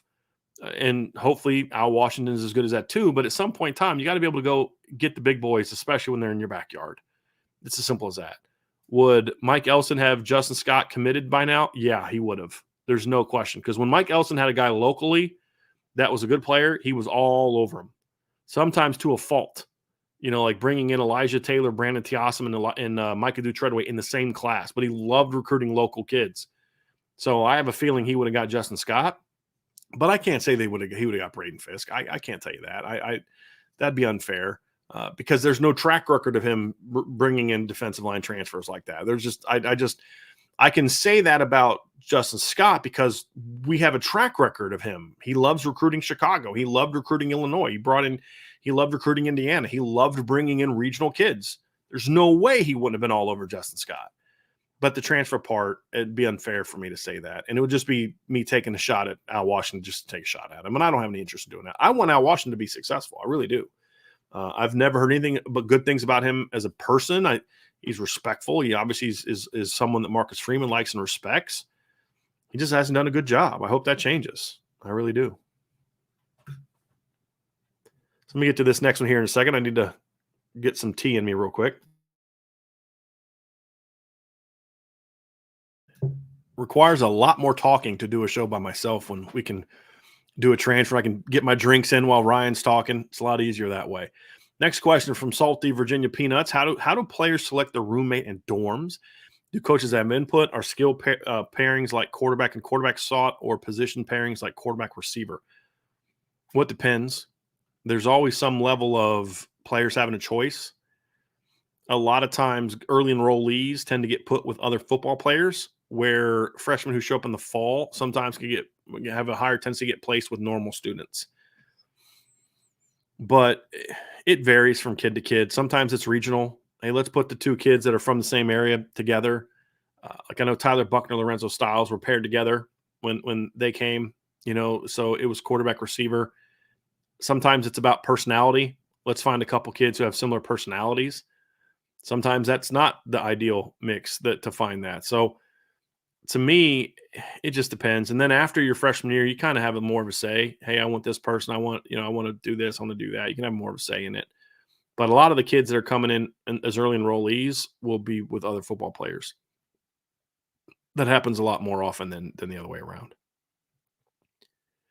Next question from Jordan Schreiber. Why are the AFC quarterbacks so much better than the NFC quarterbacks? Has the NFC been misevaluating, or the AFC teams just lost more? It's embarrassing disparity, really. It is really embarrassing. I mean, I'm trying to think of who the best quarterback in the NFC is right now. I mean, Jalen Hurts, Dak Prescott. I mean, Aaron Rodgers, who's like 53. Tom Brady, who's like 60. I mean, it's not good. Part of it is it's not so much that part of it's misevaluating, right? Because the Chicago Bears and several other NFC teams had every opportunity in the world to draft Deshaun Watson and Pat Mahomes, and they chose not to. I mean, think about what the Chicago Bears would be right now if in the 2017 NFL draft they didn't trade up. This is what makes it even worse. They traded up to get Mitch Trubisky. They traded up from 3 to 2 to get Mitch Trubisky. And so the Bears, the Niners, the Panthers all passed on Pat Mahomes, and then the Saints passed on Deshaun Watson. So yeah, that's a misevaluation. And that's certainly part of it. So I mean, we have seen that. We have seen teams miss. You look at the next year, the Cleveland Browns took Baker Mayfield instead of Josh Allen, right? Who went number 7 to the Bills.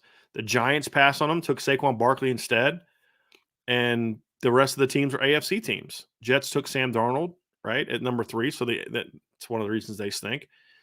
But yeah, we've seen a lot of this where it's just bad evaluations and misses. But I also think it's just some of these teams have had high draft picks and they took advantage. Like no NFC team had a chance to draft Joe Burrow. The Bengals sucked. They had the number 1 pick and they took Joe Burrow. I mean, if an NFC team had the number 1 pick, they probably would have taken Joe Burrow that year as well. So, and then some of it's bad luck. Some of it's bad luck, injuries, or this team loses the last 2 games of the year and they get that one spot ahead of you to take a guy. But I still say Jameis Winston, I mean, I don't think that was a misevaluation by an NFC team. I don't think it was a misevaluation at all. Jameis Winston is a talent, was very talented. There are questions about this right here and about his character. And he still put up great numbers in Tampa Bay. Just couldn't stop turning the ball over. And then of course he got hurt. So I think that's part of it. I mean, there's a lot of different reasons. It's just, I think some of it's just luck, but there's just that one year where a bunch of NFC teams misevaluated quarterbacks and just whiffed, because again, what if the Giants in 2019 would have taken Josh Allen instead of Saquon Barkley and then not drafted Daniel Jones a year later? I mean, we'd be having a different conversation. So, yeah, I mean, but could I sit here and say that they were stupid for taking Saquon Barkley number 2?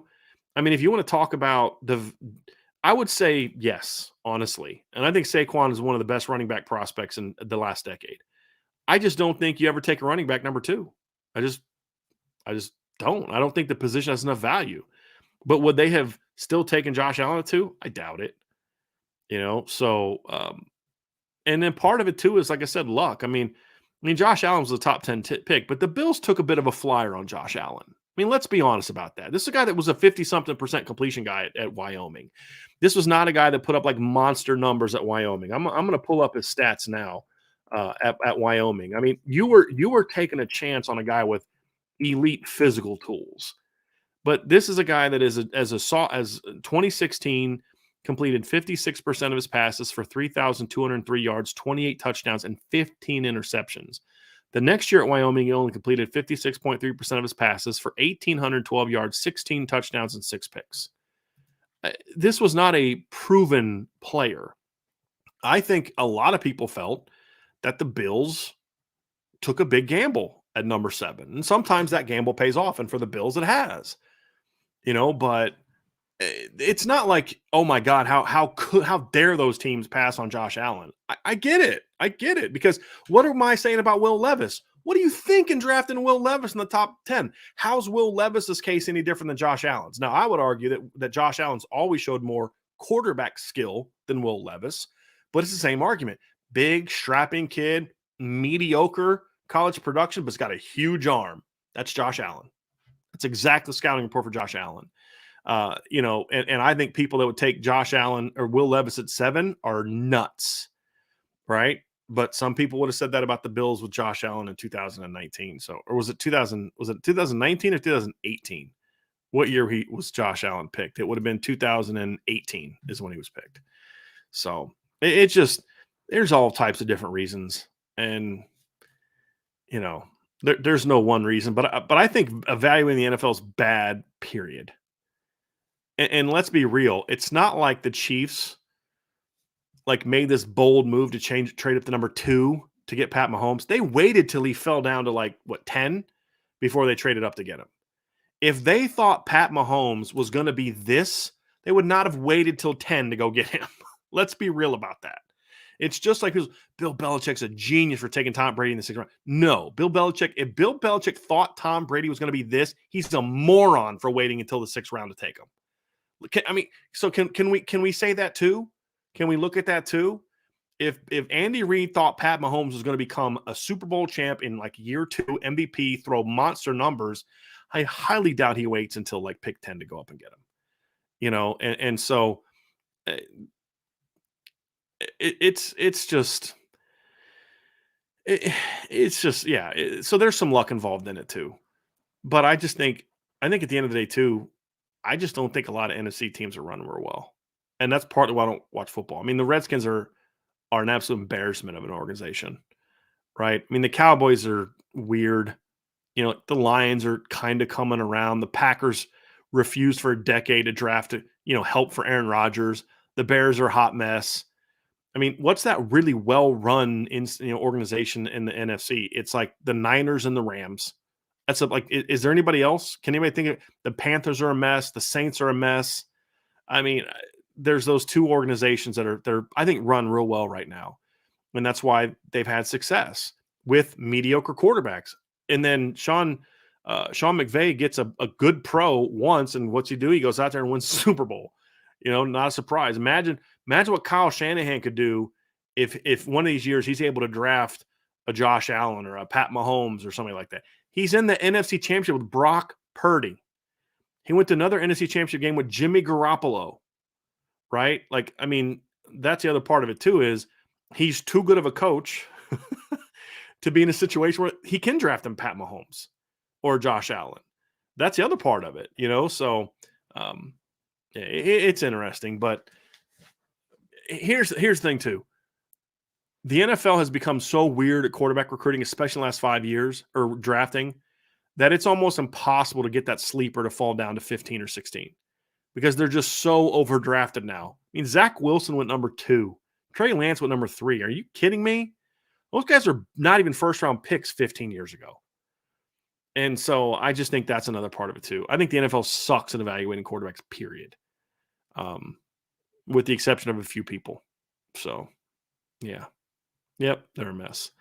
Brandon Plesner asks, are they moving Mills back inside then? Yeah, that's the plan. We've written about this a little bit, Brandon, and talked about this a little bit on the show. That's the plan as of right now, that Mills is going to be more of an interior guy.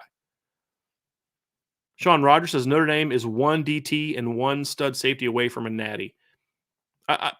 Maybe. I think there's some other things that need to get figured out right now. I mean, in January, who the guard's going to be, who's going to be the guy in the pass game, who's going to step up and be that guy. Does Cam Hart come back healthy? Is the linebacker play going to get better? Because if they get a stud DT and an elite safety, and the linebacker plays just like it was last year, you're not beating Georgia. You're not beating Ohio State in a playoff game. You may beat them in the regular season, but you're not beating them in a playoff game. You're not beating Alabama in a playoff game. So I think that part of the game has got to get better as well. But no, they're not. Look, Sean, I don't think they're as far off as people think. And I would even push back on the need for a stud safety. I just don't think you need a stud safety to have a great defense. It doesn't hurt. I mean, Lewis Cine did some really good things for Georgia 2 years ago, and some really good things for them. It's not a need per se, in my opinion.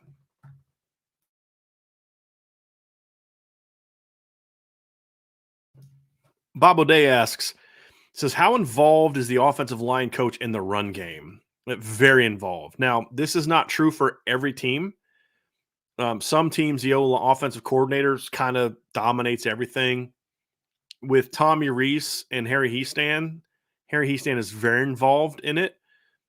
Tommy Rees is the decision maker, the decider on it all, obviously. But Coach Hiestand's very involved. And what does involvement mean, right, Bob? It's number one, it's, okay, what looks are we going to see this week? So it's a part of the scouting. What looks do we think we're going to get? What formations do we need to use? How can we manipulate them with shifts and motions? What are the run concepts we need to run? I think we need to hit this one quicker. So maybe we do this one, at a gun. I think we need to let this one kind of drag out a little bit longer. We need more of a stretch. So we really want to do this one out of pistol, or maybe out of a toss if we need to hit it a little bit quicker. So I think the O-line coach has a lot to say in that type of thing. Do we want to run strong this week? Do we want to run weak this week, meaning formationally? So do we want to run the zone to the open side this week? Do we run it to the weak side where the call is made to the tight end or away from the tight end with the cutback? Do we run this to the tight technique or away from the tight technique? That's the defensive lineman closest to the center. So he'll have a lot of say in that. And then there's going to be times during a game where it's a situation where it's 3rd and 1 and the OC may say that. I guarantee you this has happened at some point in time this year. 3rd and 1 situation, 3rd and goal. Tommy Rees says, hey, coach, Coach Hiestan, what do you like here? And he'll tell him what he likes and then go from there. So, yeah, that's what I think.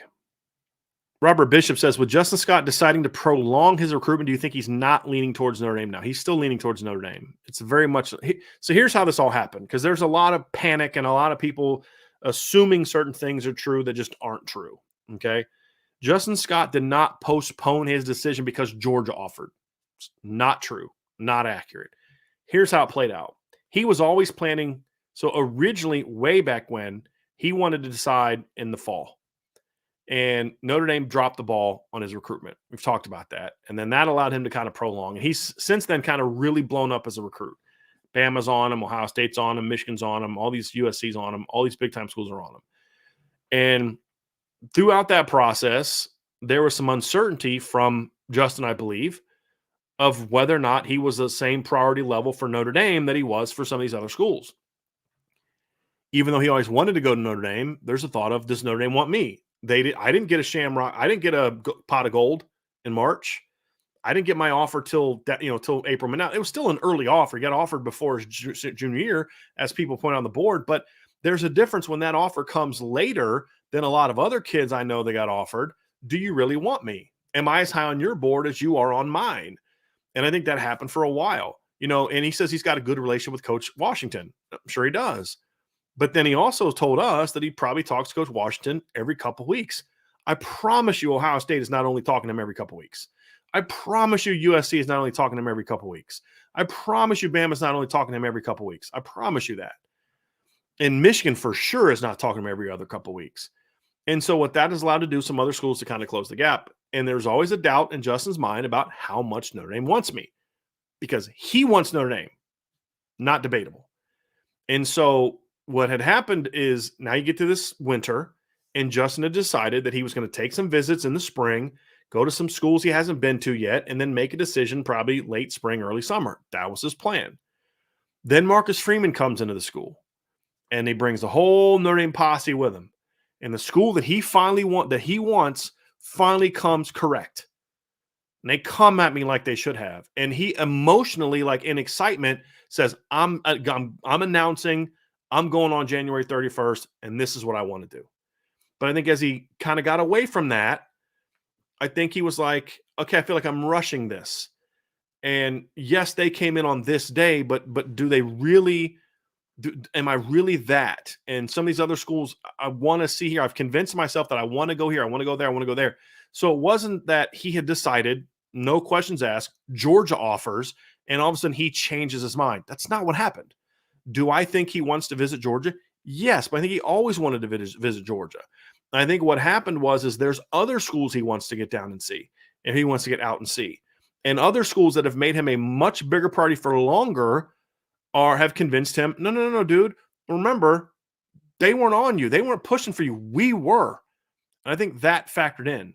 So if Notre Dame wants to get Justin Scott, they need to, number one, respond to his decision exactly like they did. Hey, man, it's all good. I'd rather you wait and commit down the road than commit now and regret it.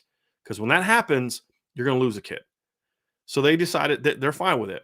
But now you cannot allow a day go. I mean, they're going to go see him again tomorrow. They're going to have Tommy Rees, and I think, let me see here. I'm going to have this intel on the board here in a little bit. But Tommy Rees and Al Washington are both going to be at his high school football game tomorrow, or his high school basketball game tomorrow.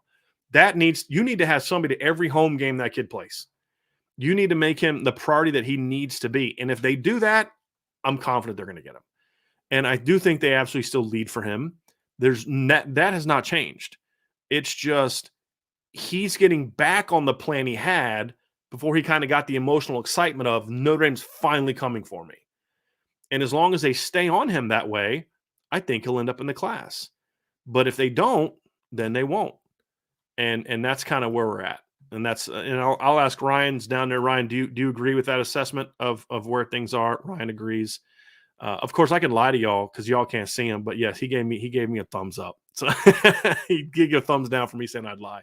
But yeah, I think so. Let's go to the next one. If Justin Scott's visit to Notre Dame is still on schedule for this weekend, I did hear that he has pushed that announcement date also. Yeah, we already talked about the announcement date. Let me reach out here and hopefully I'll get an answer. Let me see here. I'll see if I get an answer before the end of the show. But he has told other outlets that he's still coming this weekend. He told us that he was planning to come this weekend, but he has not confirmed that with Notre Dame. And this is exactly like what we said last week. A kid can tell you he's going to come, but there's a lot more to it than that. What if his basketball coach says, no, we have practice that day? What if his parents are like, we can't drive you. We have something else going on. There's a lot of things that have to be coordinated that 17-year-olds don't always think about. And that's why we say, hey, let's pump the brakes because this visit has not been solidified just yet. And so I will find out here hopefully soon about that. If I don't get the answer during the show, then I will put it up on the board, obviously. Sean Rogers says, do you think Junior Tuihalamaka could develop into a big end if he continues to grow? Potentially. I don't know if he's a full-time big end just because I don't think he's long enough. to be a full-time big end. But could he play that position? Sure. I think Junior's better suited to play linebacker. I do. Viper maybe, but he's a rotational guy at end. I think he's a starter at linebacker, and I'm puzzled. It's weird because like you move him to end, and then I hear from other sources that they're trying to get Nolan Ziegler to put a bunch of weight on. It's like, well, if you wanted a guy that weighs 240 pounds, you just freaking leave Junior Tuilamaka at linebacker. I'm very puzzled. There's a lot that Al Golden says and does that I just don't understand. It's very frustrating. Very frustrating. Let's go to the next question. Bob O'Day also asks, Alexander Ahrensberger, 6'6" and 7/8, 267 pounds. Wish this guy could step up. I don't disagree. I mean, he was solid when he came off the bench for them in 2021. He was solid. I don't know why he didn't play more this year, to be completely honest with you. It's another one of those puzzling things. But I hope he steps up. I mean, I'll tell you this. If Alexander Ahrensberger steps up and can give them 20 snaps a game, I'm feeling really good about the big end position. I do. There's no doubt. Zach Martin asked for the transfer portal. Zach, and I saw that you were feeling a little under the weather. I saw you note that earlier. I hope you feel better as well. Zach says, for the transfer portal, how does Notre Dame structure it internally? Do they have designated staff for it? Are they doing anything unique, et cetera? Well, so Chad Bowden's department also handles a lot of the advanced scouting for that. I believe that the analysts are also involved in some of that film. And then the recruiting staff will kind of pass along to the position coaches, guys that are in the portal that have kind of passed their initial test. And so they kind of know what the coaches are looking for, what the coordinators are looking for and all that. And so if they see a guy, they'll pass it along. I've had guys pop in the portal that I've reached out to staff about, or, some of the folks in back end offices and stuff. And I'll say, hey, look, this guy's in the portal. I haven't seen his film yet, but he's in the portal. Or, hey, I've watched this guy's film. I like him. He's in the portal. And then they'll say, hey, I checked it out. I passed it along to, coach so-and-so.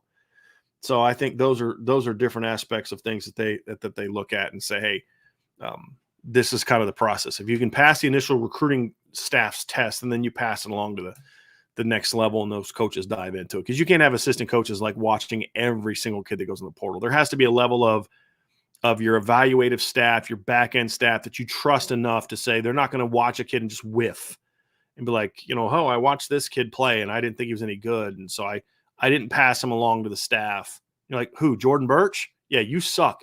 You need to find something else to do, right? Like, that doesn't happen. If there's even remotely any interest, they'll pass along. Because the other thing too is the recruiting staff also will get transcripts and be like, yeah, we can't get this kid to school. So why waste time looking at his film if we can't get him into school? That helps streamline things a little bit for the Notre Dame coaches. But ultimately, at the end of the day, it's the coaches, the head coach and the 10 assistants that are the ultimate determinants for who they go get in the portal when they do have portal needs.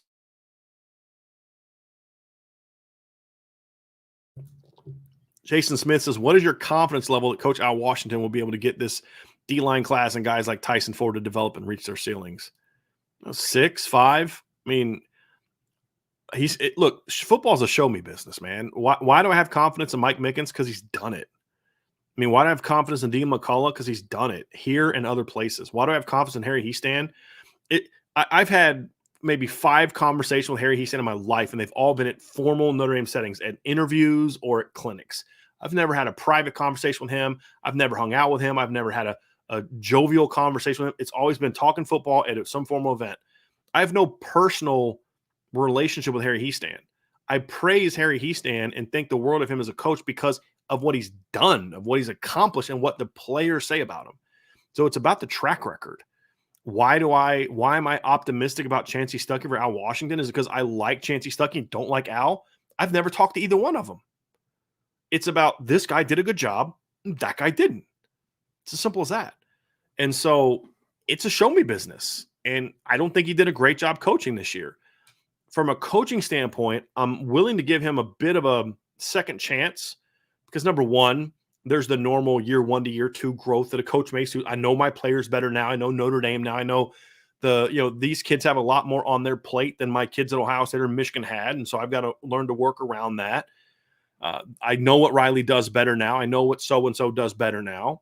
There's that. And then there's the other part of, I don't think all the veterans were bought in this past year. I mean, one kid transfers, and I think there's some issues with the veterans. Well, those guys are all gone now. And so now you say, okay, now he's got a little bit more of a clean slate. It's now more his room.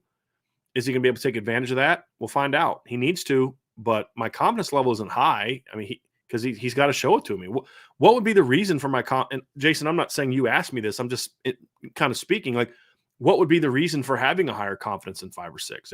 There really isn't one. And so he's got to show it to me. I'm confident, but he's got to show it to me. And we just haven't seen it yet from him. So I hope he does. David Flores asks, is Tyson Ford an interior D line or a big end? A little bit of both. I think right now the projection is more inside, but I do think there's still a path for him to stay outside. I think they're looking at him at both still. I don't think he's completely outgrown that position. Anymore.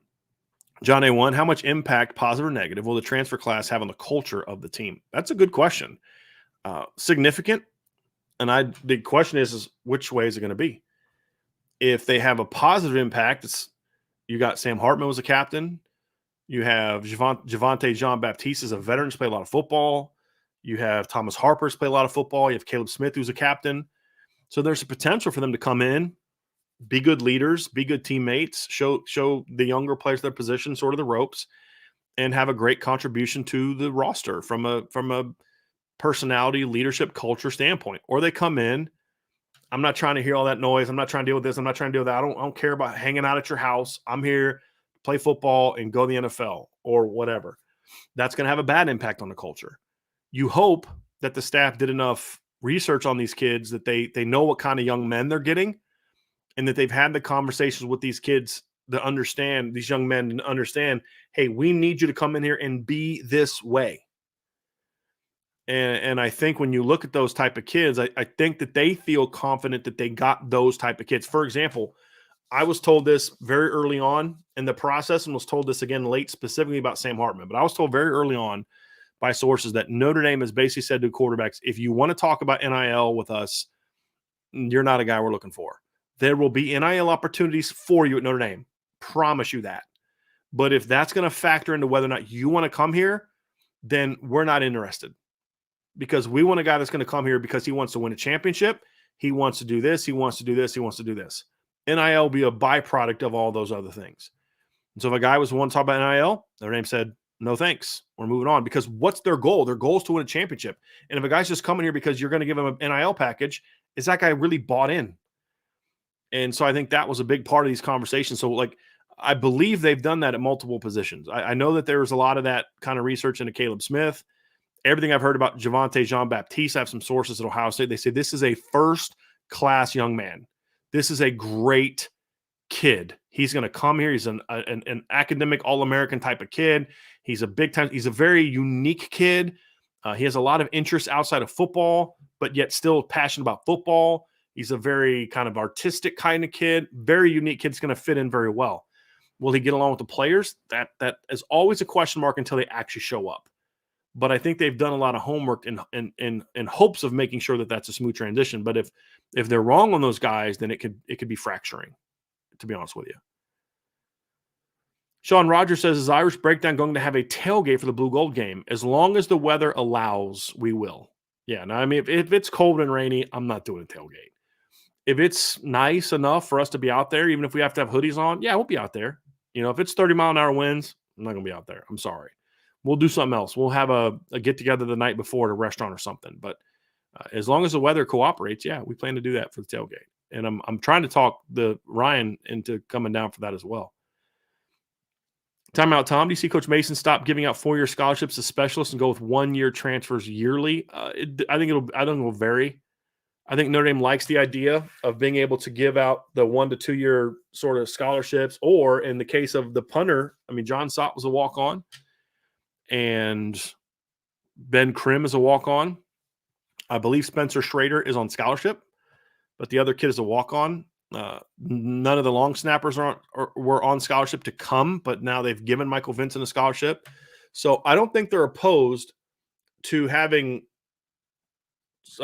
guys on scholarship. I just think that if the guy's going to be a high school player, that he's going to have to be really good. I think that's kind of more what they're looking at. Milton Fan 15 says, with the DB talent Notre Dame has returning, do you foresee more cover 0 If so, would a 3-4 make more sense than a 3-3-5? No, if you're going to play cover zero, then I definitely think you're going to want to be more of a 3-3-5 team because you're going to want more athletes on the field. Because cover zero is everybody's in man, and everyone that's not in coverage is blitzing. And so I don't think that's necessarily kind of what you're looking for right now. I think that's kind of, yeah. And honestly, I don't see, I think we'll see more cover zero. I don't think we'll see more cover zero. I think we'll see a more effective use of the cover one they have. Cover zero is an all out blitz. We'll see that in some pressure situations, but I'm just not, I don't think we'll necessarily see more of that. And Notre Dame will never be a 3-4. What I think Notre Dame may do is be more 3-4 personnel, but they'd still be sort of a 3-3-5 alignment out of that look. It's still going to be, but if I'm going to play cover zero, there's no way I'm not going to have 5 DBs on the field. No way. Not going to happen. John A1 says, now with the combination of the transfers in the 23 class, which position group got the biggest upgrade? Receiver, defensive line, or secondary? I'd go receiver. I mean, D-line's third for me. There's a lot of high ceilings, but the talent level is not as good there. I look at the secondary. I love the corner class. The safety class, if you take out what they lost and just look at what they landed, it's a good safety class. And somebody asked on the board yesterday, I mean, it's a very fair question, but I got a chuckle out of it. They said, hey, do you have an update on Brandon Hillman? I heard he did really well at the All-Star game, and are you going to reevaluate his film? And I was like, no. Number one, an All-Star game does not determine how I feel about a guy unless I've never seen him before. Number two, everybody coming around to, wow, this Hillman guy's pretty good is them kind of catching up to us, because we've always felt that. I remember, because I'll never forget when I first heard about Brandon Hillman in Notre Dame, because it was when Rita was sick. And it was when I'd come home from Purdue and I was getting clothes and I was going to stay here. And then, my wife had stayed in Purdue where Rita was in the hospital. And I came back with Sadie, our other dog. We stayed here and went back the next day. But I had sat down and I got a phone call about Brandon Hillman and how he was the guy that Notre Dame was going to look at. And I remember talking to Ryan, and Ryan was like, why are they looking at this kid? Because at the time, people thought it was going to be as a running back. And they're like, no, it wasn't as a running back. It's kind of an athlete, probably defense. I remember watching this kid's film and we're both like, wow, how did this kid fall through the cracks? This kid's really good. Well, then you find out why. Up until really the summer before senior year, he'd kind of been adamant he wanted to be a quarterback. He's not a Power 5 quarterback. But, you look and say, boy, this kid's really good. I mean, this kid's a top 200, 250 caliber player with a 4.5-star upside is the grade I gave him. Well, I think that's kind of what everybody else is catching up to. I don't think it's something that requires us to, like when I saw him look good at the Polynesian Bowl, I was like, okay, yeah, that's pretty much what I expected him to do. Like this kid's pretty good. But, they got good safeties. The perception of the safety class is not going to change until they get on the field and show it. But there's always going to be that what if with Peyton Bowen. And that's fair because, I mean, we've argued, Ryan and I both argued that Peyton Bowen's in the conversation as the best safety in the country with Caleb Downs. I mean, those are the two best safeties in the country, in my opinion. It's Derek Williams is pretty good, but I don't put him in that category. So that's a loss. I mean, there's no question it's a loss. But if you take what was lost out of the conversation, you look at the three they got, that's a pretty good safety class. Yeah, you got length, you got range, you got some speed, you got some different aspects to it. It's a pretty good safety class. But and then you look at the corner class, and then you bring in Thomas Harper.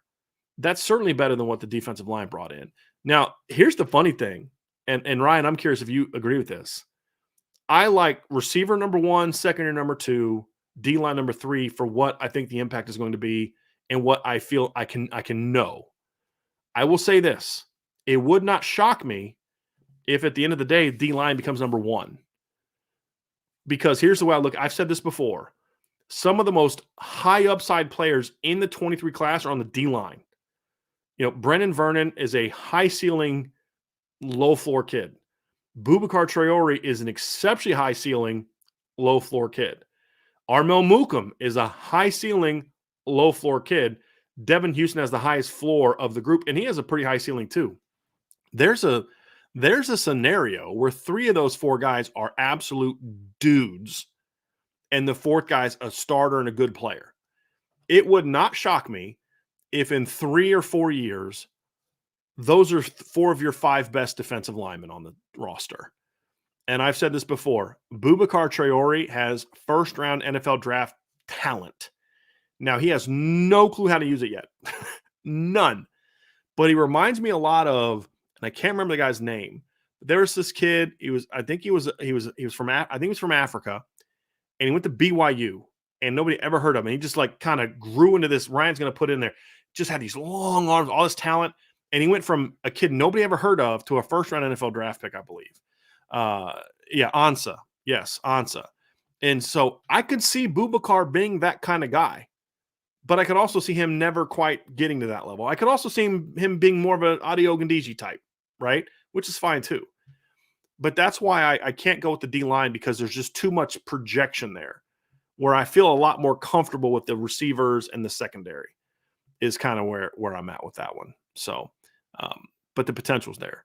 Michael S. with a super chat. Thank you, Michael. Who do you see as more likely to make the Final Four in 2023, University of Michigan or Notre Dame, and why? It's a little too early for me to say that, Michael, with all due respect. It's a little bit of a cop-out, but I just don't know enough about Michigan, everything that Michigan has coming back, to say that. Right now, I mean, my answer would have to be Michigan from one standpoint of they've done it now 2 years in a row, and Notre Dame hasn't. This coaching staff at Michigan has shown it can get a team to the playoff, and Notre Dame hasn't. I think Notre Dame has better players. I think Notre Dame will have the better quarterback next year. I think Notre Dame has better skill. I think Notre Dame has a chance to have the better offensive line, although they have to prove it because Michigan's has been better the last 2 years. I think Notre Dame has more athleticism on defense, and they have just as much upside on the defensive line. But there's a lot more provenness to what Michigan has come back. And so, I mean, right now on January 26th, I'd have to go Michigan because of what is known. I will say this, if both teams reach their full potential, Notre Dame's a better team. Here's the other factor in this too.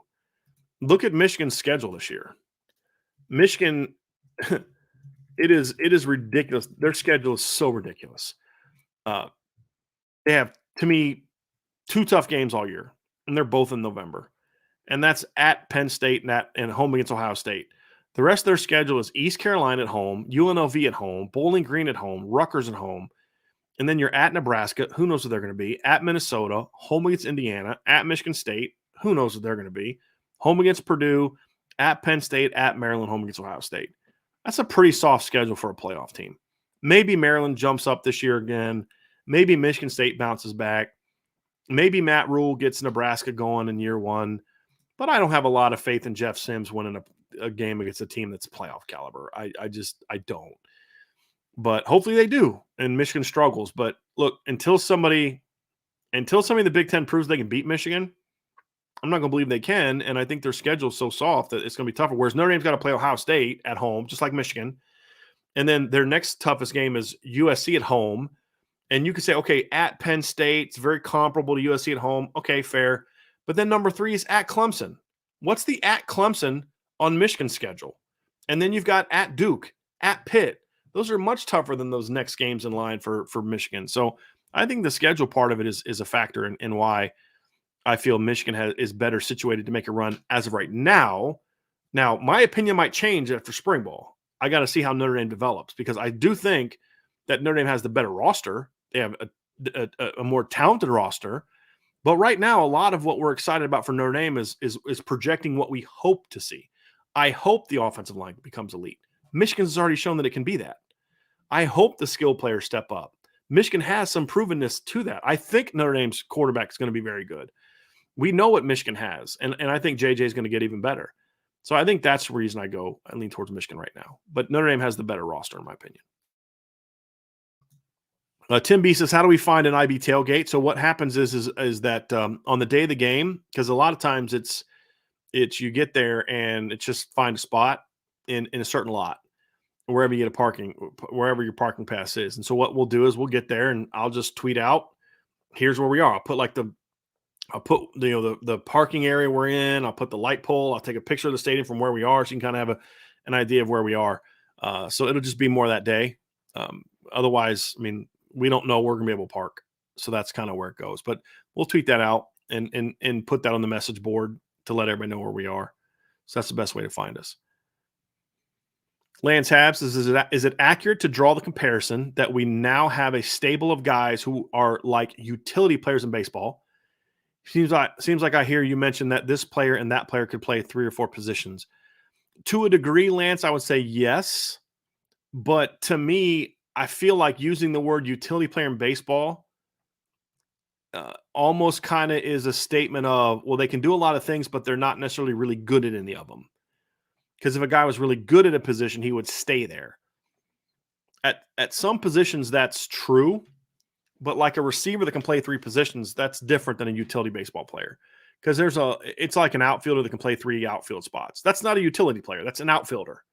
A utility player is like a guy that can play outfield, third base, first base, second base. A guy can play second base, third base, and left field or something like that. Like, are they utility players in a way that I'm trying to think of some guys that were really, good quality utility players, were off the bench kind of guys, or is he a utility player like Pete Rose, who was an all-star at left field, was an all-star at third base, was an all-star at first base, that kind of thing. That would be more my question. I think there's more of those type of guys that are really good players and could be there at multiple positions than the other way around. John A1 says, does Jean-Baptiste bring additional physicality to the defensive line? I don't know if he ups the physicality as much at that position. I don't think the defensive end position lacked physicality as much as it's just effectiveness, really. He brings length to the position. He brings an upgrade in athleticism and speed off the edge in that position. I don't know. I don't know if I'd argue that he brings more physicality. I just think he brings more just upside, more talent, and more production.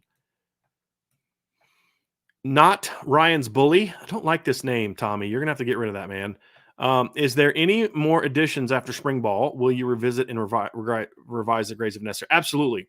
And that also means, like, Tommy, so like the grade may go, if they don't add anyone, the grade could go down. Let's just say, for example, that the safety position is still a question mark and they don't move Clarence Lewis and they're not feeling good about where they are at safety and they don't add something in the portal. Yeah, that's going to be a problem. That's going to bring a grade down, no question about it. If they get new guys, then I'll do the same thing. Jordan Schreiber asks, so why is it better for Baptiste to play for Notre Dame instead of Ohio State this year? Because he's going to play more. He's going to have a chance to be the featured guy. Ohio State wanted him back, but he was never going to play above JT. He was never going to play above Jack Sawyer. He was always going to be kind of the second fiddle. At Notre Dame, he has a chance to be the guy at big end. Because here's the deal. His options weren't necessarily go back to Ohio State or go back to Ohio State or come Notre Dame. It was more, I believe, Ryan, this is correct from what you and I talked about. It was more of, I'm going to go pro or I'm going to go to Notre Dame. And so, and he was a guy that was getting draftable grades. From some people I've talked to at Ohio State, he was getting draftable grades. Now it's like day 3 draftable grades. But there's people thought he's going to go to the combine or pro day and probably more pro day than combine. But he's going to go to pro day and put up some impressive numbers. He's going to be really long. He's going to have some explosiveness and those type of things. And he's going to have a draftable grade when they pop in the film. Now you get a chance to go to Notre Dame.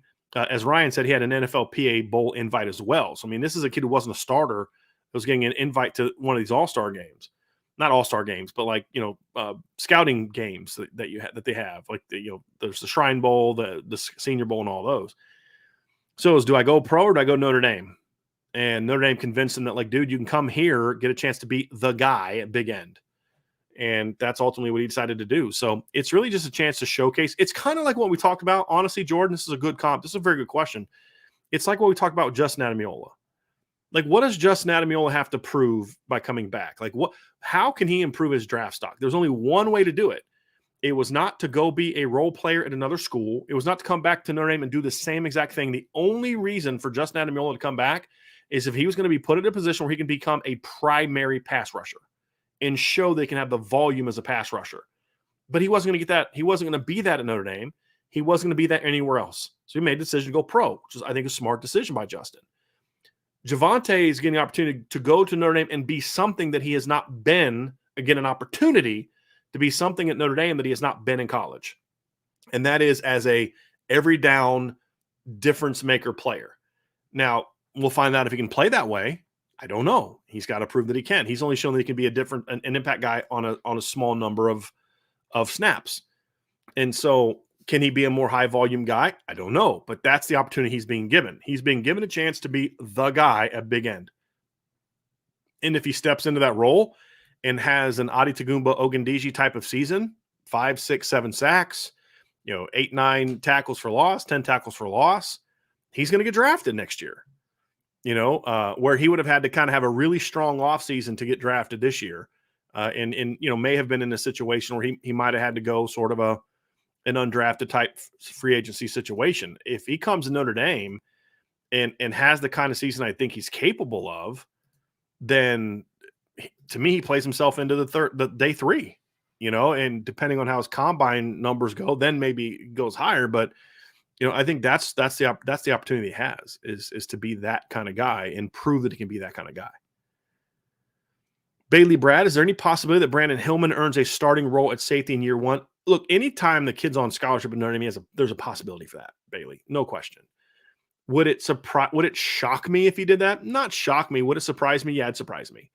Couple reasons. Number one is there's some good players ahead of him.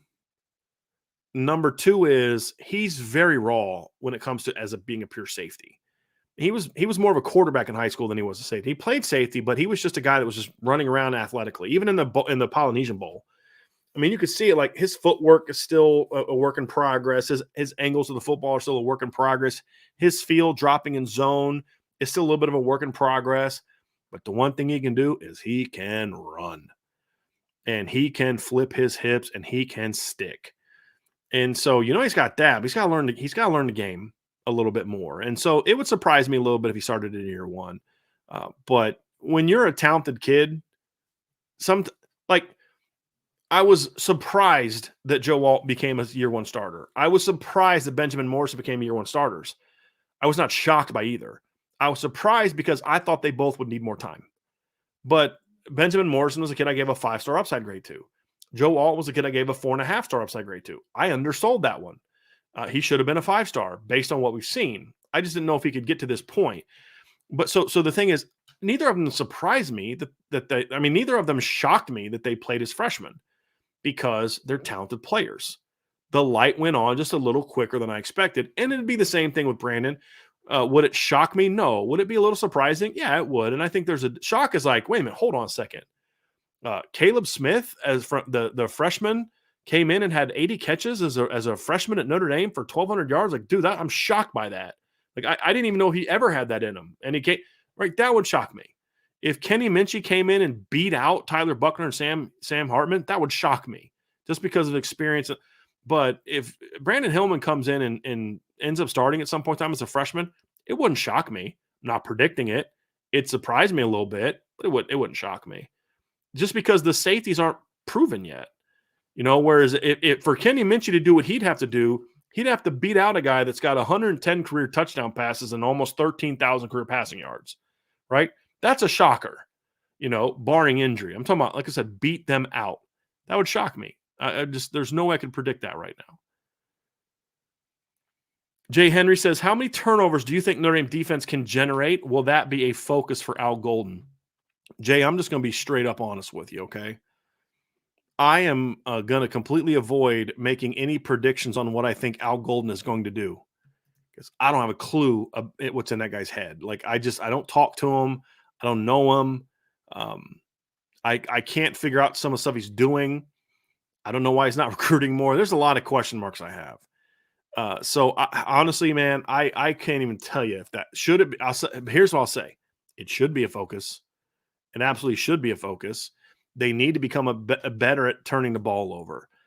I think for me, when I look at like what a good number is, I kind of look at sort of what they did in the last 6 games and say they need to build on that a little bit, right? So if you look at what they did the last 6 games, they forced 9 turnovers in the last 6 games.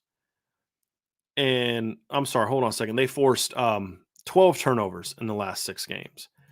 And so 12 turnovers in the last 6 games is an average of 2 a game. You put that over the course of a season, and you're talking about a team that's right at 26 turnovers. If you can build on that and that kind of be the foundation, then all of a sudden you're kind of on par with where you need to be, right? And if you look at last year, the leaders in turnovers gained, if they'd have had 26 over the course of an entire year, to tied them for 7th. But here's the thing: part of that 7 came from a 5 turnover game against USC, against Boston College. And so I don't know if you can necessarily get away with that per se. I want to see just a little bit more consistency, 2 a game, 2 a game, 2 a game, 3 here, 2 a game, 2 a game, 4 here, 2 a game, 2 a game. And I think those are the things that I much rather would see being a focus of that. But yeah, if they can project that 2 a game they had in the last 6 games, then that's a much more reasonable number, which shows that his defense has it in him. And hold on.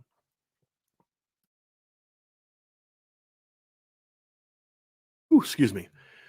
It showed that they're capable of it. And even within kind of what they did, they had that big game of 5, but it's not like they didn't also have others. I mean, in that 6-game stretch, they had 3 games they had 2 forced turnovers, and they were big turnovers. I mean, you had 2 against Syracuse; those were big. You should have had 3. I still don't know who was offsides on that Brandon the play. Benjamin Morrison tipped the ball in the end zone, and Brandon Joseph picked it off.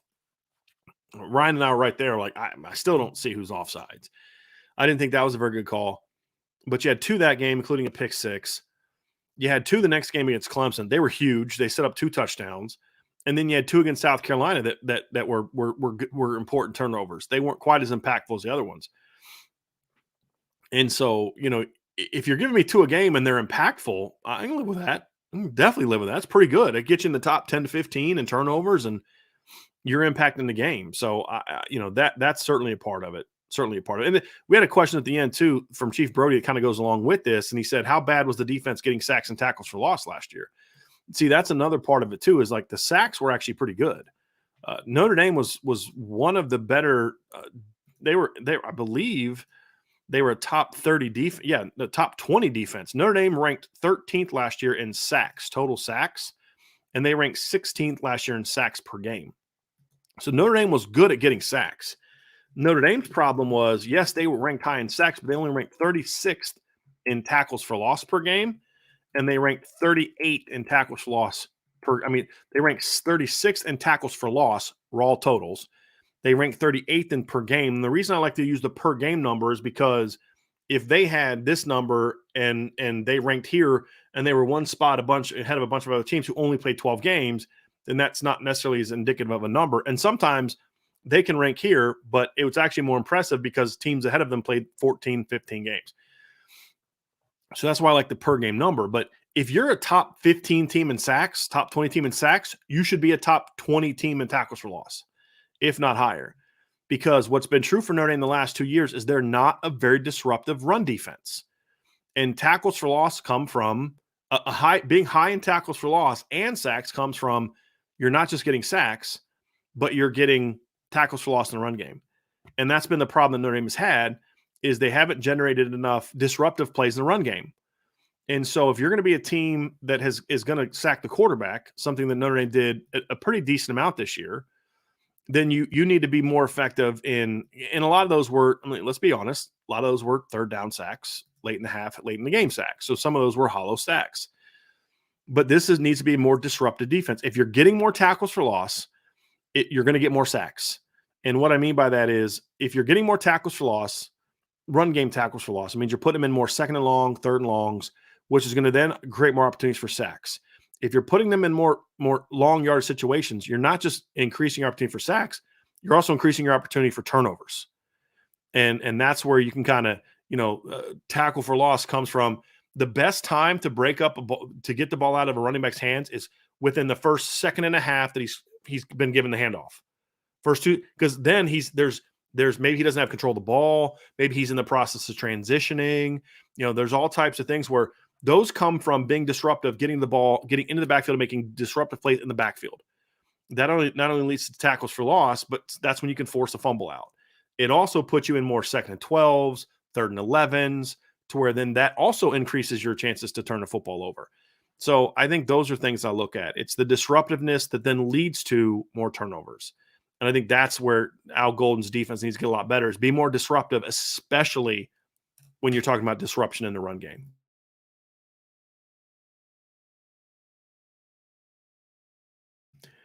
Michael S. says, why is Notre Dame D-line going toward three-man front? Doesn't that make Notre Dame easier to run on and not get pressure on the quarterback? Please explain. We're going to have to do a show on this because, number one, Notre Dame is not going to a three-down front. Notre Dame would like to do what Marcus Freeman has done, and that is be multiple.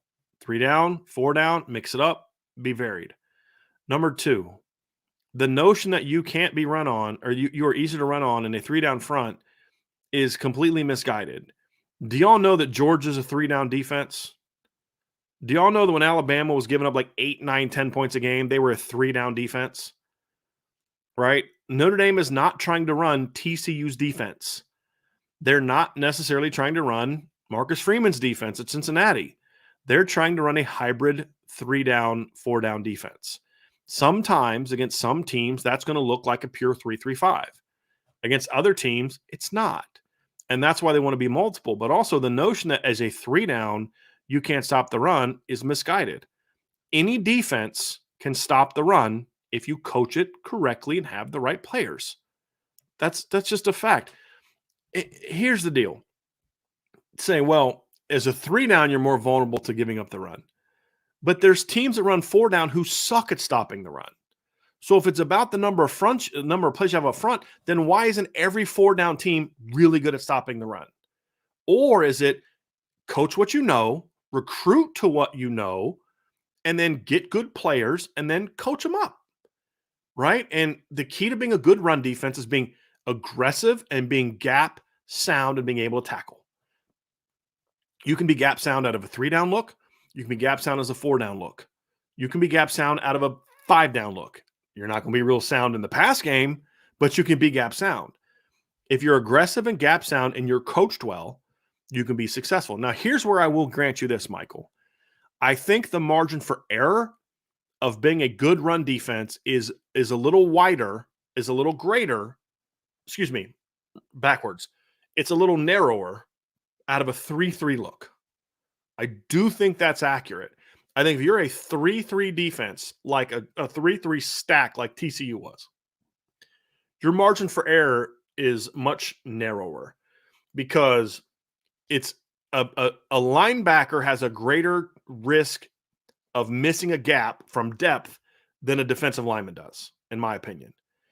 And so depending on what you're calling.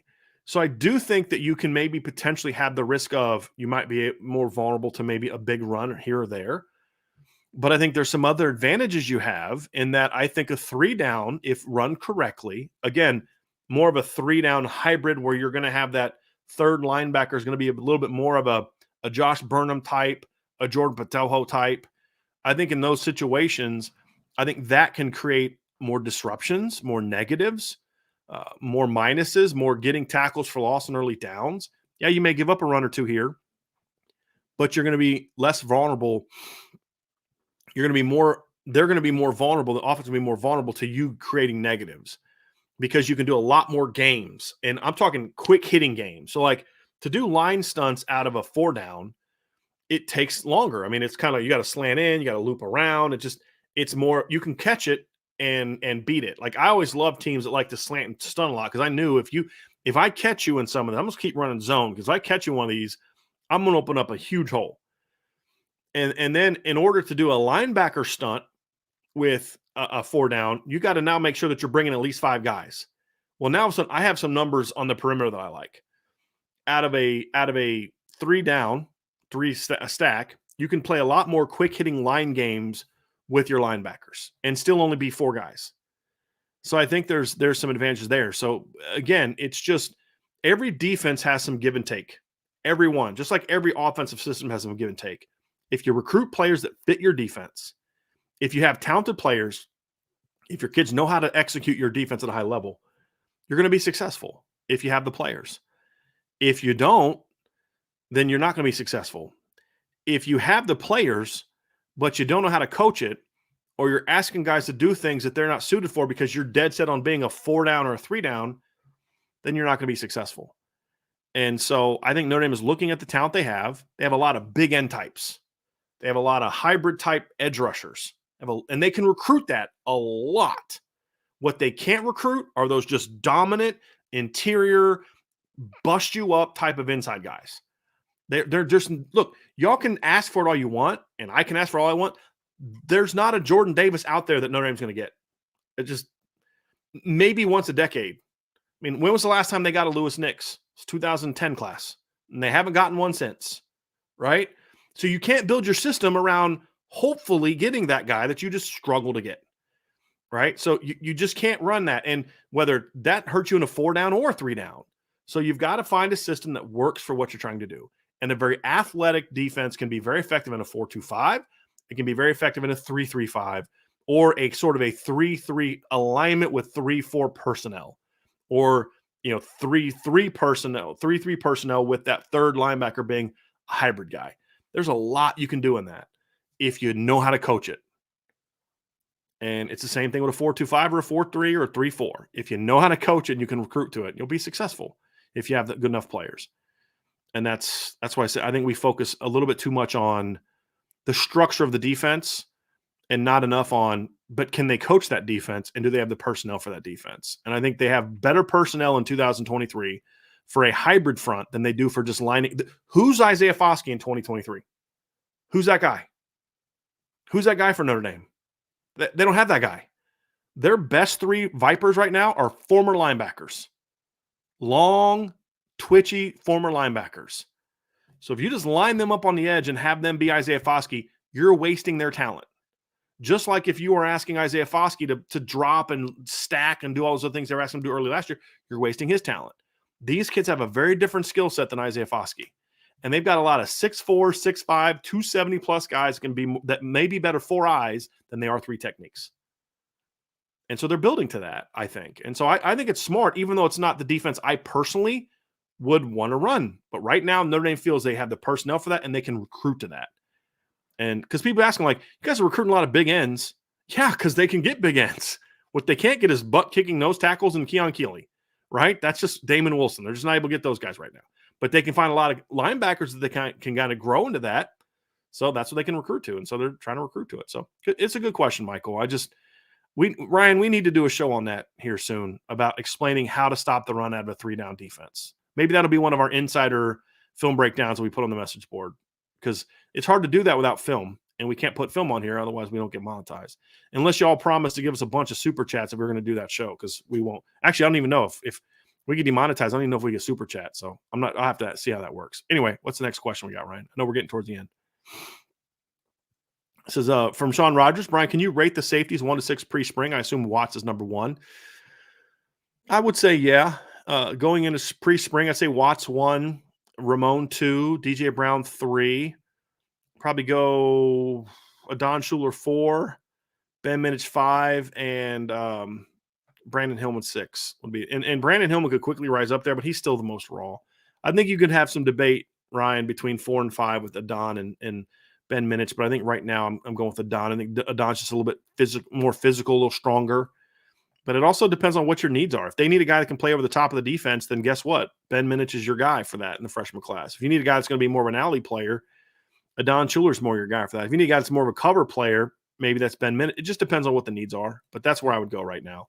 You could have some debate with some different places, but that's my ranking right now.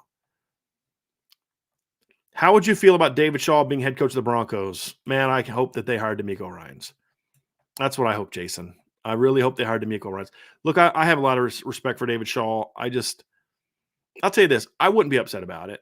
I wouldn't be excited about it, but I wouldn't be upset about it. I think the guy can coach quarterbacks. I think the guy knows offense. I just don't think he wanted to deal with college anymore. I don't think he wanted to recruit anymore. I don't think he wanted to deal with teenagers anymore. I think David Shaw would be a better pro coach than he was at Stanford the last few years. I do. But here's my question. He really struggled putting together a good coaching staff in recent years. If I felt confident that David Shaw was going to be able to put a good coaching staff together, I'm fine with that. I mean, I'm joking about D'Amico Ryans, but I'm fine with that. if I knew he could put a good coaching staff around. Because when David Shaw had a good coaching staff around him, he was very good. And that's true for all head coaches. It's just recently he just didn't show he can make the tough decisions. Now, for all we know, maybe he was handicapped. Maybe Stanford wouldn't allow him to go out and get better coaches. I don't know. But I wouldn't be upset with it. But I just kind of want fresh blood. But at this point in time, I have no faith that whoever the Broncos hire is going to be any good because they've made so many bad decisions. I mean, think about this. They chose Vance Joseph over Kyle Shanahan. Yeah. I mean, do I need to say anything else? I mean, I'm trying to remember who was the guy. There was an up and coming coach that they took Vic Fangio over, and I'm trying to remember who it was. But they have made some really bad coaching decisions in recent years that you're just like, oh my gosh, it's been frustrating. So hopefully they get it right. Hopefully they get it right this time. But honestly, either one of those guys, D'Amico Ryans or David Shaw, would be way better than Nathaniel Hackett. I mean, and Vance Joseph. I mean, those were just horrible hires. But I still won't understand why they didn't go for Kyle Shanahan over Vance. I have no idea why they made it. And did he go? He went what, 2 years? I think Vance Joseph went like 2 years and got fired. Nathaniel Hackett didn't make it through one. I mean, their track record of hiring coaches is just abysmal. And they probably should have fired Vic Fangio a year before they did, if we're going to be honest about it. It's just not good. Not good. Chief Brody says, if Notre Dame can only win one of Ohio State, USC, and Clemson next season, who would you want to beat? They went out otherwise and finished 10-2. For me, Ohio State to get that monkey off their back. That's probably my pick. I hate questions like this, Chief, and you know this, because I don't want to accept that they're going to lose two of those games. But I've been thinking about this lately, and I'm with you. I just, number one, I want to beat Ohio State. I'm just so sick of Ohio State, and I'm so sick of their coaches. Just kind of having – there's just some of their coaches I really like. Some of them I just dislike a lot. And Ryan Day has increasingly gotten on my nerves. But that's a big win. That's a big national win. You lose, but then again, if you lose to USC, it's like, man, that kind of takes some of the sting off. So, but I think Ohio State moves the needle a little bit more than the other ones. But I'd still rather win two of those three, if I'm being honest with you. Gavin Harden asked, taking my dad to South Bend for the first time for his 50th birthday for the spring game and then again for USC. Do y'all have any recommendations, tips? Ryan said something the other day that I think is great recommendation for anyone that has never been here before. Spend as much time as you can on campus and taking all the things, like taking the pep rally on Friday, do the trumpets under the dome, like definitely do trumpets under the dome. Make sure you're there for the player walk and for the band to come in. Just see all the sights. Get down to the grotto, go to the basilica, do all that stuff. Just really soak in, walk around campus and you'll see all the statues. There's just so much amazing stuff at Notre Dame it's just a beautiful campus. So be on campus as much as you can. I mean, that's really going to be the big thing for me. And my recommendation for me is do that. So, I mean, to me, that's the best part about it. If you can do that, I mean, just soaking in. Now, there's some things in town that you can do, but go to Rocco's, for example. I would tell you to go to Rocco's if you want pizza. There's a local place, but people always ask me about restaurants to go see, and I'm like, that's not really my thing. I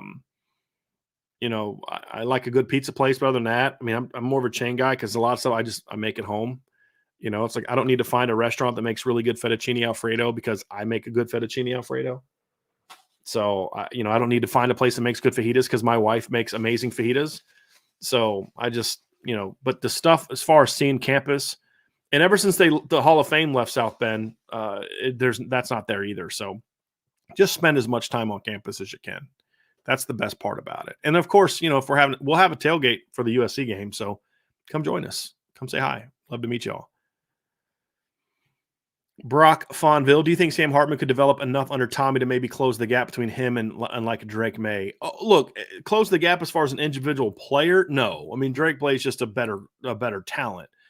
Close the gap from the standpoint of effectiveness within the offense and what you have around him? Absolutely. Because here's the thing. Drake May is always going to have more talent than Sam Hartman. It's never going to change. But I'll argue this, and I'm pretty sure Ryan would agree with me on this, and everybody else on my staff would agree with this, and I think most of you will agree with this. The talent around Sam Hartman is going to be a lot better than what Drake May is going to have around him.